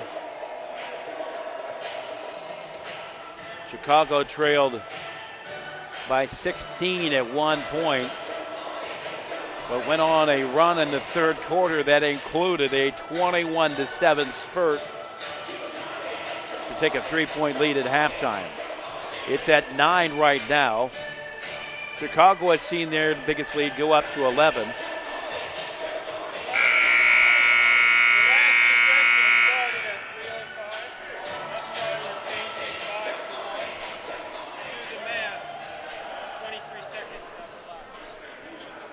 Get a little bit of an explanation there from the refs as far as some of the timing because they were having the shot clock problems. And there's 1 second showing on the shot clock. 1 second on the shot clock. 1 second on the shot clock. You know, here in the third quarter, Chicago's really done a nice job of getting back to defense. They really clamped down on Lima. Lima's struggled trying to get something going. Collins will bring it in, or at least try to. The shot will go up, then the buzzer will go off. And he gets fouled. Fouls on number 10, Johnny Elliott, his second, team third. I think Johnny's argument was, I think he thought that the shot clock already should have gone off, so the foul shouldn't have counted. But regardless, Jackson's going to be shooting too. Jackson now 3 for 3 this afternoon. He's got 12 points.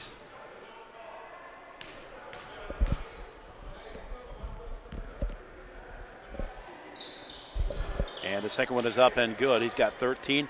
He also has the most unique shoes on the court this afternoon. A blue and yellow, fluorescent yellow fade.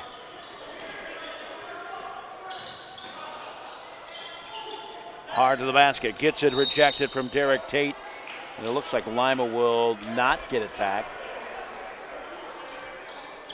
They're still pressing a little bit, trying to force some things when things might not be there, see if they can't go in. They're trying to draw some contact.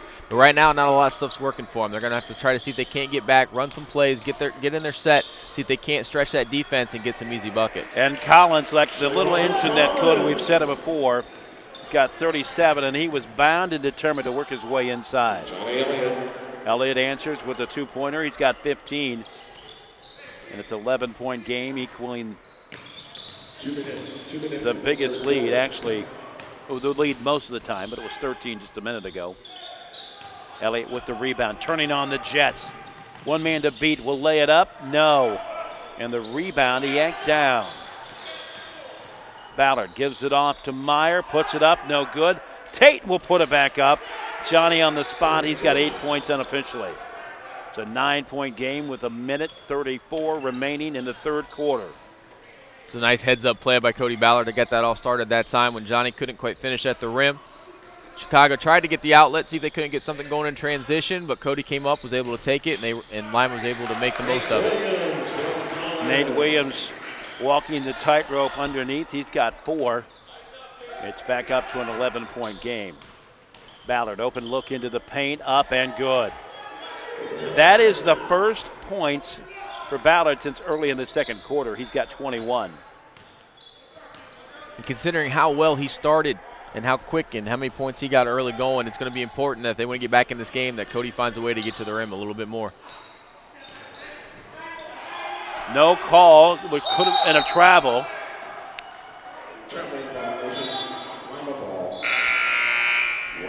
Ballard sent to the deck, no call. And I'm not saying that necessarily should have been, but there was definitely some contact there. I think we got a little bit of extra acting on both teams so far today. Sure. 109-92 to the baseline. Meyer, he'll put it up, got it. 20 now for Meyer. 101-94. Less than 30 seconds remaining in the third quarter.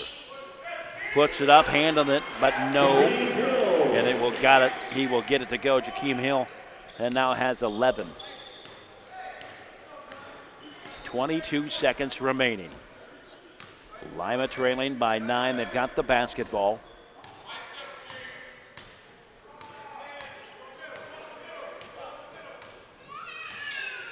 Coming down low, puts it up, no. Patton with the rebound, 4 seconds left. Deals it underneath. And a shot. Okay, we got two situations here. We got the shot clock that went off. I think the shot clock never actually reset after Lima's possession, and I think that's what led to some of the confusion down here for the Blues. They heard the clock go off, thought it was the end of the quarter, when really they still had a second or two to keep playing.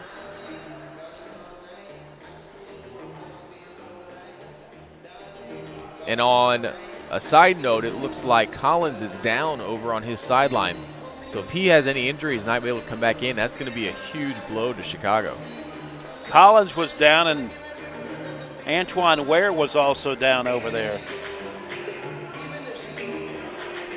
So I think they're still talking about it. I don't know if they're going to try to put any more time on and try to finish the last second of that third quarter, or if they're going to call an end to it. Hopefully we'll get an explanation here soon while the coaches talk to their respective teams.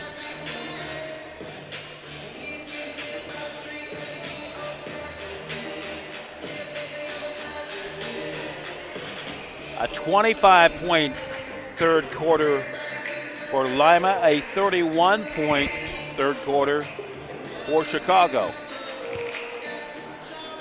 Yeah, we talked coming out of halftime what adjustments each team was going to need to make, and we said it really needed to be a defensive type thing for both teams.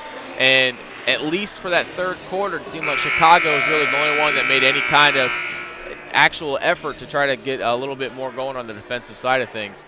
And I think maybe we just never quite got the message over here, but they decided to call the end of that third quarter, despite some of the clock issues.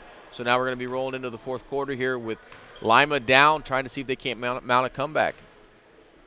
A 9-point comeback is what they would need at this point. Head to the final quarter, 103-94. Lima with the basketball, Chicago with the lead. Johnny Elliott brings it across, and the trainers still working on Sharon Collins. Elliott puts it up. The rebound. Chicago will finally track it down.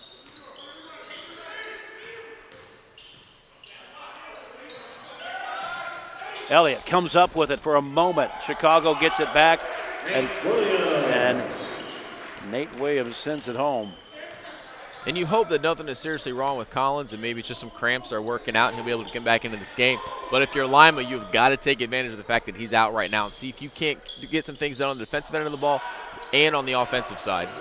Hill dropping that one down. He's got 13.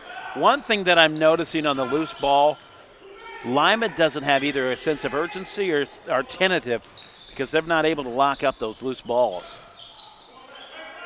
And it's been a similar story all second half. And taking it hard to the hole, Hill. He's got 15. Hill has fit so nicely in with this team. It seems like there's chemistry already. They're being able to find him. I'm sure a lot of it has to come to some of the preseason stuff that they were doing, and that's why he's been able to almost be seamlessly added into this offense. Foul against Lima. That'll go against Ballard. That is his second, and that is the team's first of the quarter.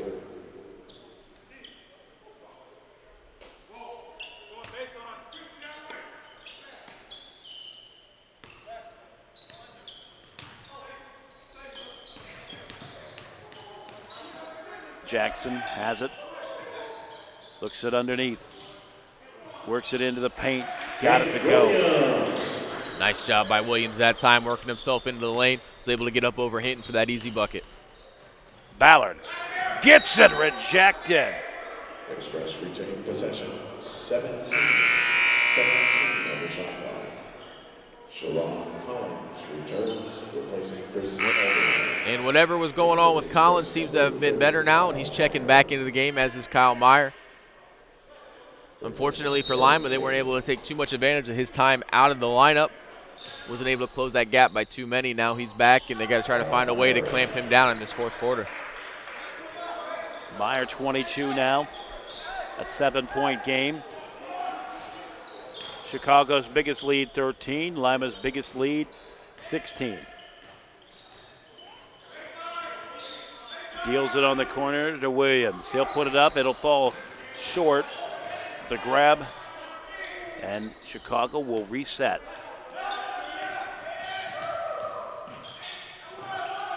Jackson gets it to go. Jackson now has 15.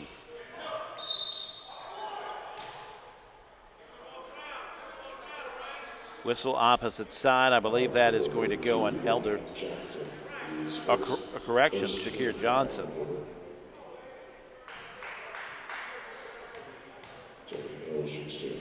Lima still being aggressive, trying to see if they can't get to the rim, draw some contact, maybe get a couple guys in foul trouble, see if maybe they can't get back in this game from the free throw line. Hill at the line. He now has 16.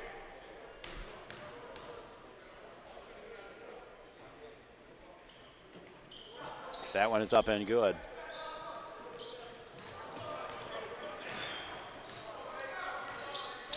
Seven points is as close as Lima's been able to get it. Here late in the game. Jackson puts it up and buries it. Jackson now has 18. It's a 9-point game yet again. Lima basketball. Off to Meyer, away from the paint. Works his way there, puts it up. Off last, no good. The rebound. Adams. Off to Jackson. No look into the corner. Rolls away. The rebound from Williams. And the basket. And the Blues right now are just being more aggressive than Lima. They seem to be going after those boards a little bit more, trying to go after loose balls a little bit more like you talked about. And Lima's going to have to turn up that intensity if they want to get back in this.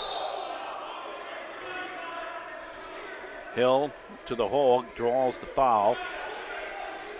Fouls number 22, Williams. His first second-team foul quarter. That is his first. It is number 2 of the quarter for Chicago.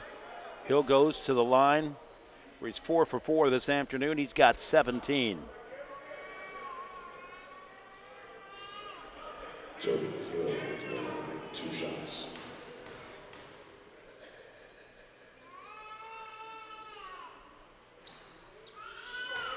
The shot is up and good. Hill now with 18.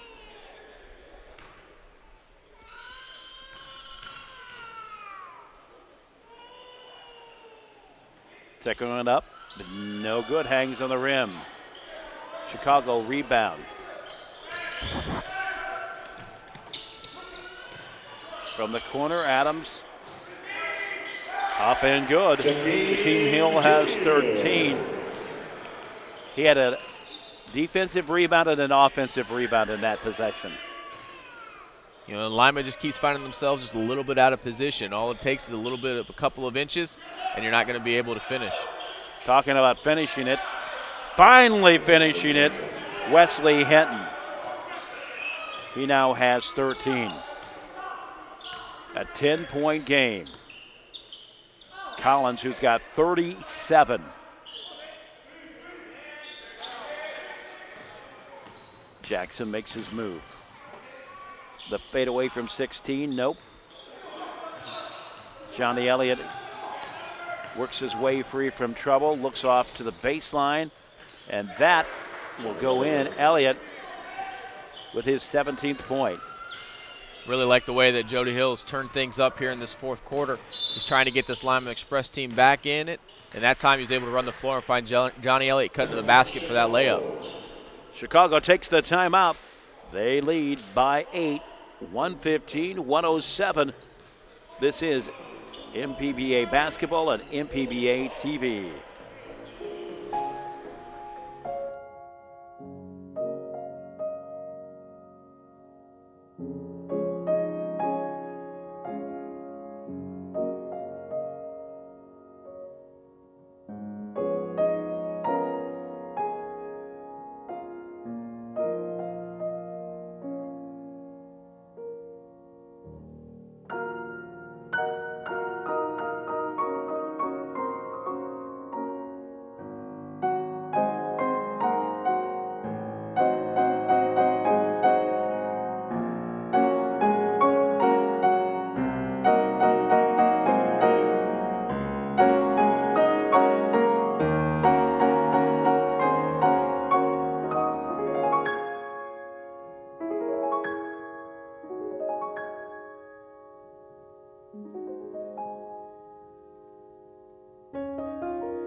And we welcome you back.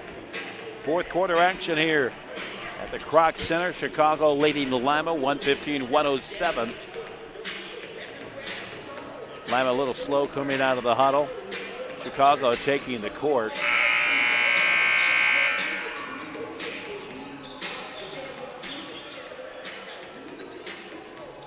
Right now, it seems the intensity level is a little bit low on Lima's side.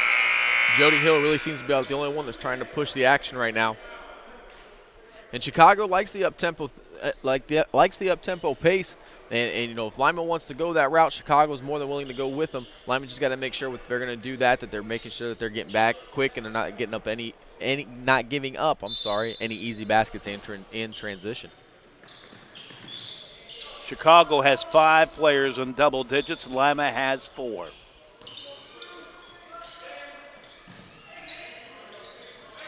Williams off to Adams, gets it rejected. Putting it back up is Patton. Seems like every time they're down on their end of the floor, Chicago's able to get an offensive rebound. They're getting 2-3 chances at those buckets. Lima's got to stop that if they're going to want to make any sort of comeback here in the last 7 minutes of this game. Lima trailing by 10. Derek Tate deals it off to Jody Hill, hits the front of the rim. A rebound. Chicago, like you say, just cleaning the boards. Collins gets the screen. Has an open look, wants to come inside instead, deals it off. Underneath to Patton. Patton back up to Jackson. Jackson from 3. No good as the shot clock expires.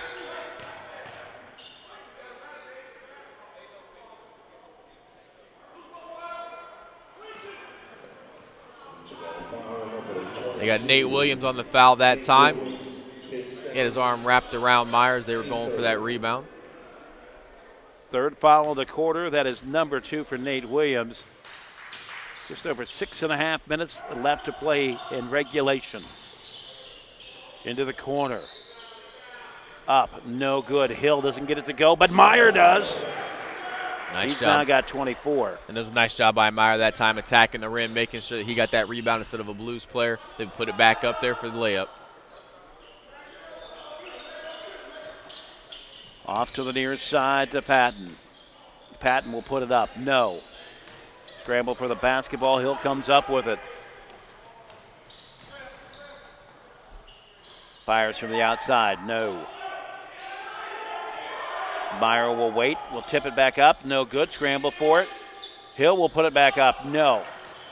Meyer battling for it, and it will go out of bounds, and it will be a Lima basketball.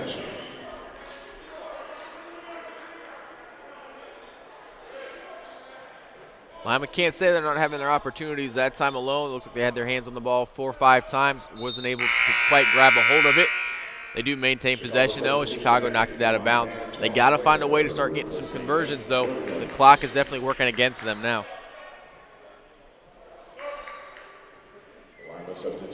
An 8-point game. Hinton will come into the game. Tate will go out. Hinton has 13 points. Shot up, no good. And they say that Adams was on the line. Lima gets a break there after not getting the bucket to drop.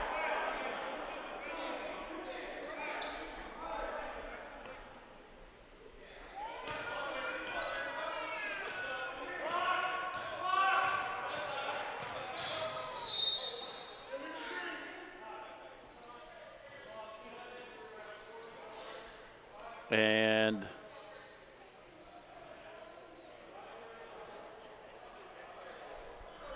not quite sure what the discussion was I heard about. somebody scream illegal scream, but it wasn't any of the officials.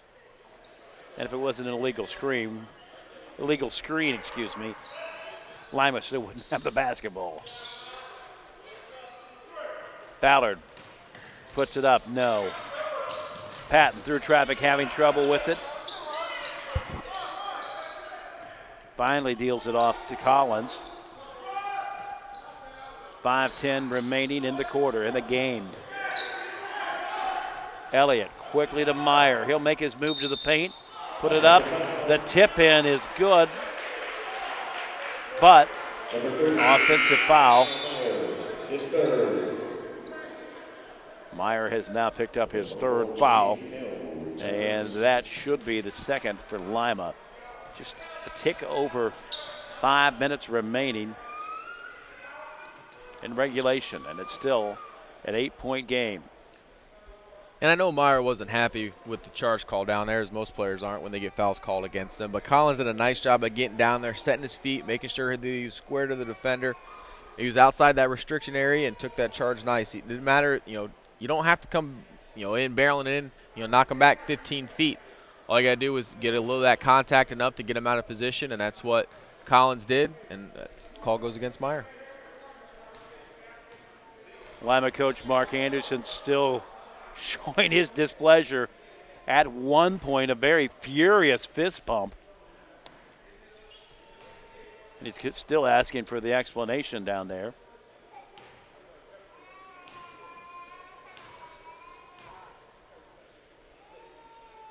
(117-109).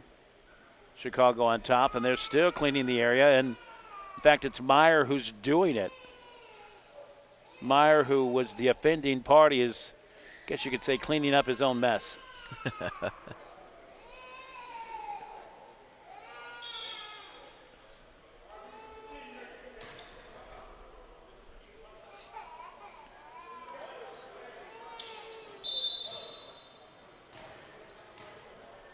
Collins will bring it in.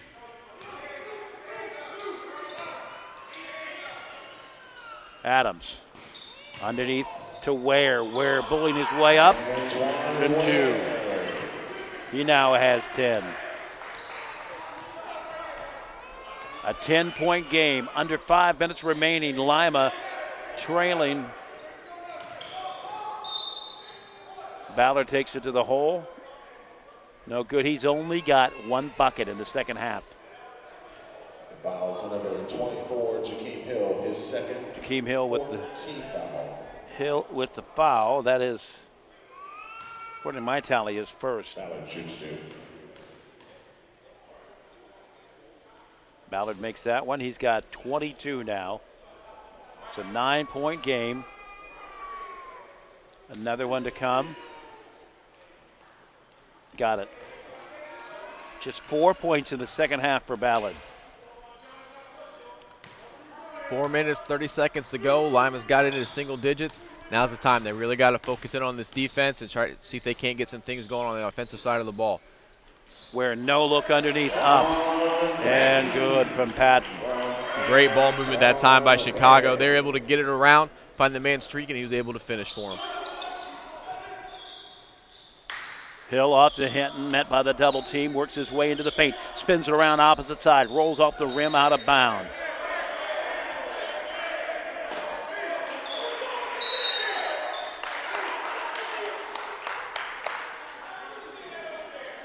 Chicago basketball. Again, it looked like a little bit of confusion, but refs got together, talked about it, said it was the last out on Lima, so now you got Chicago going the other way.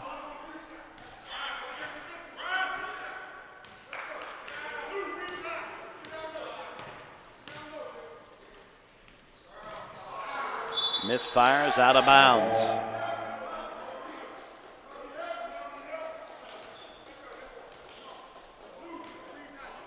Lima caught a break that time.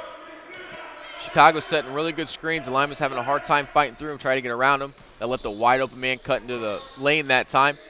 Luckily for Lima, that ball wasn't able to find a mark and went out of bounds. Shot up, no good. And time running out for a would-be Lima comeback. Chicago answering every rally, or would-be rally, I should say. Answered it before they even get a chance to get something going. Hill will take it home and miss. And that's the story of the contest for Lima. Ware pounds it across to the half court. Patton will pull up from three. Up and no good.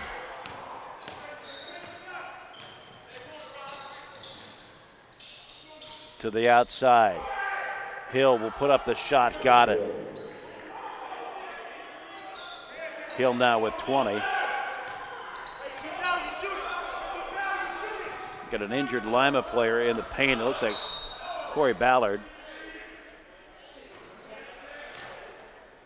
Looks like there's a little bit of a scrum down there, and somebody may have rolled up on Cody. Hopefully it's nothing serious. His third second team foul. Timeout, Lima.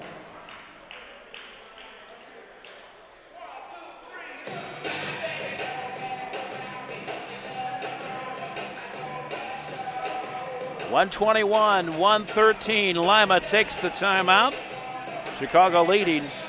You're watching MPBA basketball on MPBA.tv.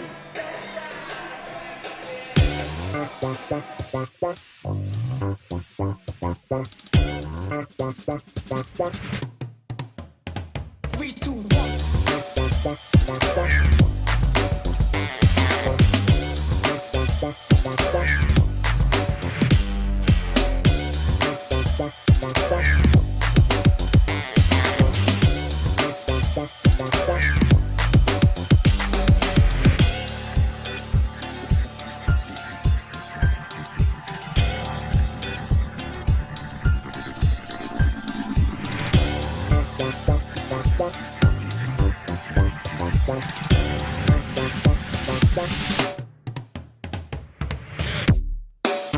With your attention, please.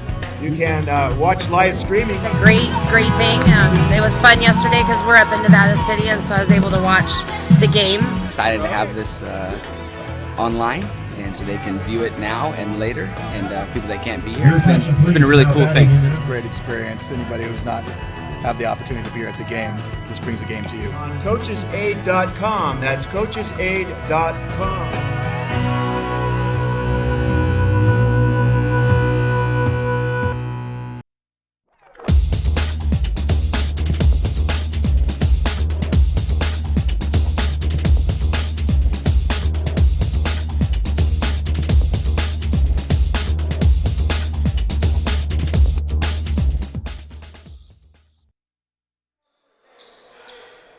And we welcome you back. Chicago 121, Lima 113. And it looks like Cody Ballard is set to come back in. And that's big for Lima. That would have been a big loss for them. 1 to 3 minutes left to go. They're down by 8. Even though he's been quiet so far here in the second half, they're going to need him to see if they can't get some scoring going for him. Adams on the wing. Deals with the Patton foul going against Jody Hill, I would assume.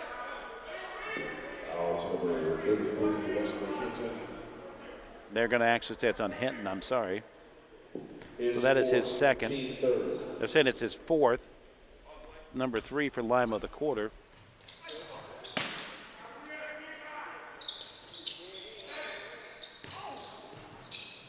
Collins works it opposite side. Shot will go up from Williams. No good. Our correction from Hill. Scramble for it stays at Chicago basketball. 2:23 remaining.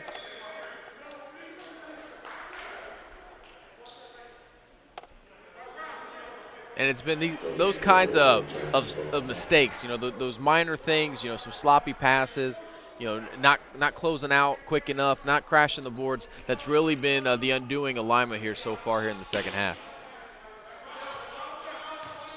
Works his way into the paint. Gets it rejected, but Adams has it back. Deals it off to Patton from outside. Hits the iron, no. Out of bounds off of Lima. And we may have spoken too soon. Looks like Cody sat back down and he's getting worked on again by the trainer over there.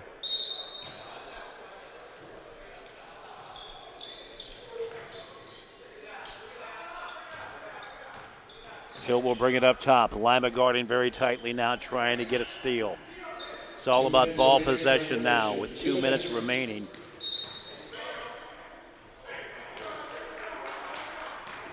Hard to the hole and will draw the foul. Hinton with his 5th foul.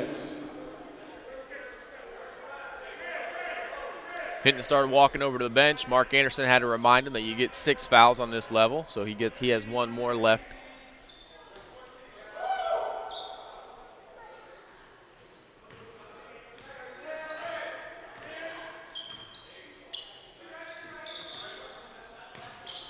Collins will pull up from about 24. Nope, and the tip in for Ware. Ware now has 12. Meyer misfires. Adams will take it to the hole. A 12-point game. Hill will take it opposite side. He's got 22.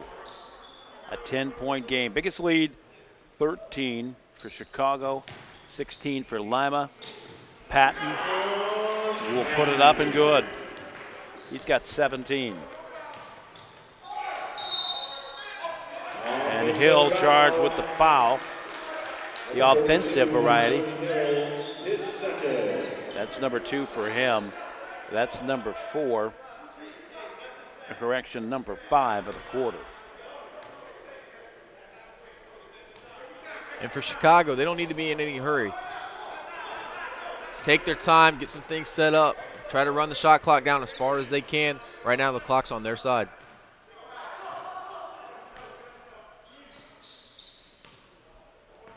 Under a minute now. 12-point game.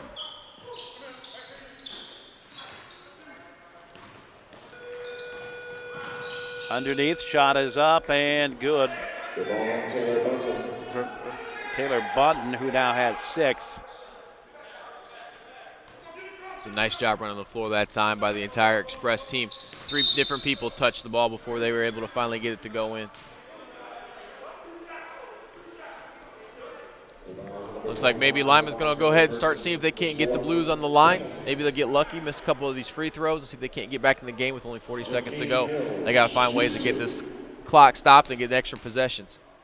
Hill to the line, shooting 2. Misses the first. Hill in the season came into this contest 100%, 4 or 4, and misses that one. So that game will pay off for Lima. Hinton looked like he may have traveled and he couldn't finish the shot. Stays in Lima basketball. Wasn't a bad idea. I think everybody, including the Blues, thought that he was going to try to pass that at the last minute. Instead, he decided to try to see if he couldn't cut through the lane and finish. Blues got their hands on it. He wasn't able to quite keep control, but it was out on Blues, so now Lima gets another possession. I think he may have surprised himself, too, because he wasn't quite sure. He showed some hesitation, which may have accounted for the missed shot, too. 33.2 seconds remaining in what most likely will be the final quarter. Taylor Bunton deals it on to Elliott. Elliott will misfire. Ware with the rebound for Chicago, and quickly wrapping him up is Kyle Meyer. For Meyer, that's his 4th unofficially. And for Lima, that will put them at 4 fouls for the quarter. shoots 2. Ware has 12 points. He's one of 1, 2, 3, 4, 5, 6 players in double digits.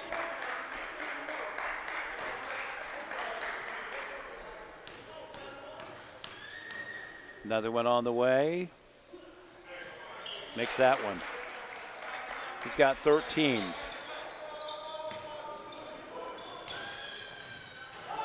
And sent it at home with authority. Johnny Elliott has got 19. 21 seconds remaining.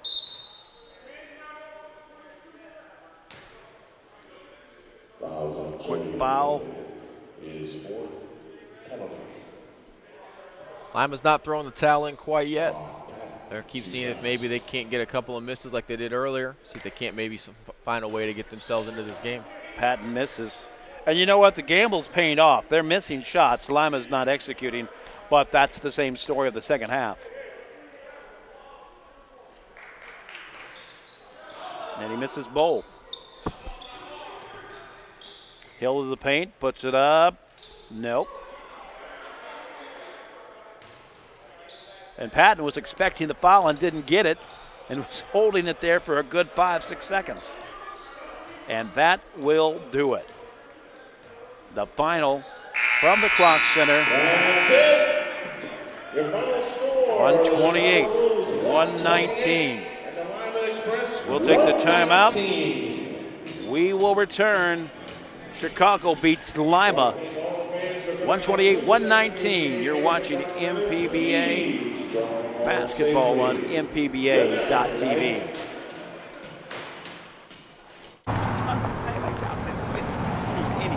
Look at dude right here in them tight old slacks. Oh, look at that hairline, man. It's way pushed back. And that tie's mad ugly. It's a horrible pick. Somebody get me some pills. This dude is making me sick. True that, true that. All right, out of here. Okay.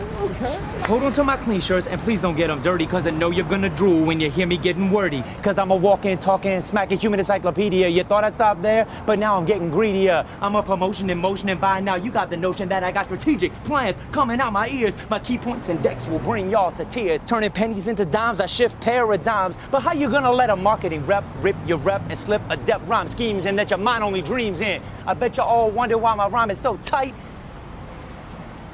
I did stay at a Holiday Inn Express last night. Thanks. Stay smart. Stay at a Holiday Inn Express.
And we welcome you back. The final, Chicago, the Blues posting the 128-119 win.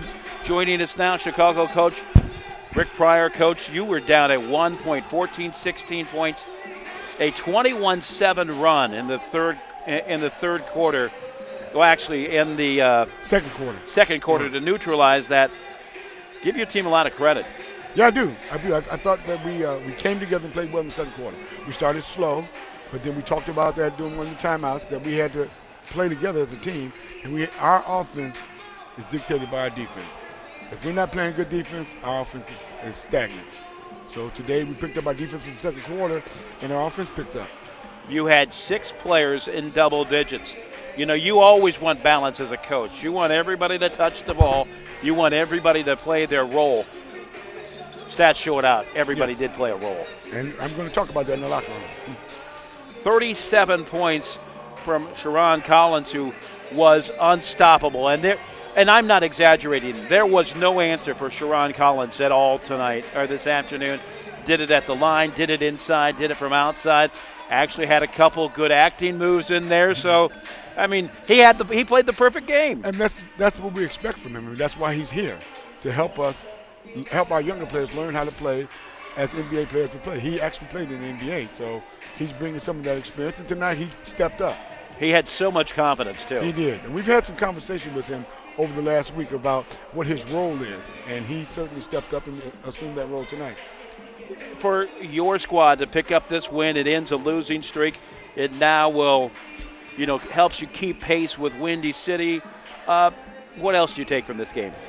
That we played together as a team. I'm certainly going to talk about the 6 guys in double figures, but the offensive rebound, we went to the boards today well. I don't know the rebounding total, but at one point they were out rebounding us. We talked about that, and the guys stepped up and started playing good defense and going to the boards. What did you see Lima throw at you today? Because they had 3 new players who all contributed. Well, 22 is always a solid contributor. 30 is always a solid contributor. Today I was surprised 15 didn't play as well as he normally plays against us.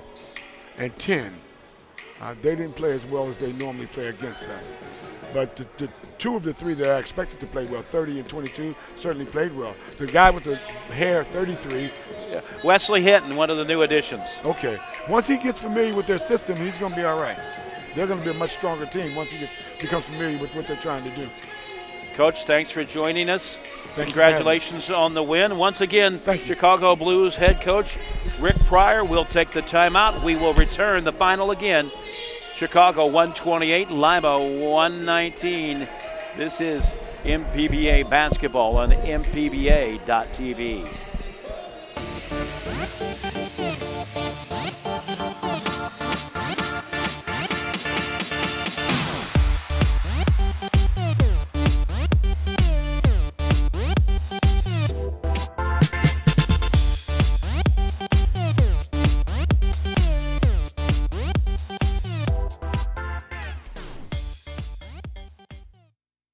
With your attention, please. You can watch live streaming. It's a great thing. It was fun yesterday because we're up in Nevada City, and so I was able to watch the game. Excited to have this online, and so they can view it now and later, and people that can't be here. It's been a really cool thing. It's a great experience. Anybody who's not had the opportunity to be here at the game, this brings the game to you. On coachesaid.com. That's coachesaid.com.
And we welcome you back one last time.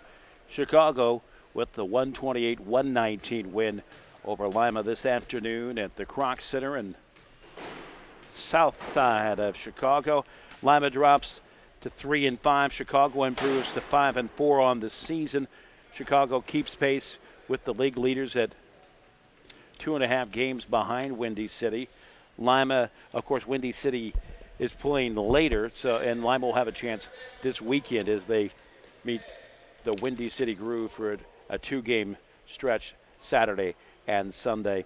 Leading scorers or scoring goes like this. First for the visitors, Johnny Elliott finishes with 19 points. Corey Ballard finishes with 23 points. He only scored 4 points in the second half for Lima. David Atkinson got off quick with a 6-point start, but was, as we could clearly see on the sideline, was injured for the remainder of the game. The degree of that injury is still unclear. Kyle Meyer finishes with 24 points. Wesley Hinton, in his first appearance for the Extreme, finishes with 13. Jody Hill, 22 points. Of course, he started the season in camp for Lima. He finishes again with 22 points. Derek Tate unofficially has 8. Devon Taylor Bunton had 6 points, and I think that's the most time that we have really seen him play in recent time for those of us who've been following the Lima Express.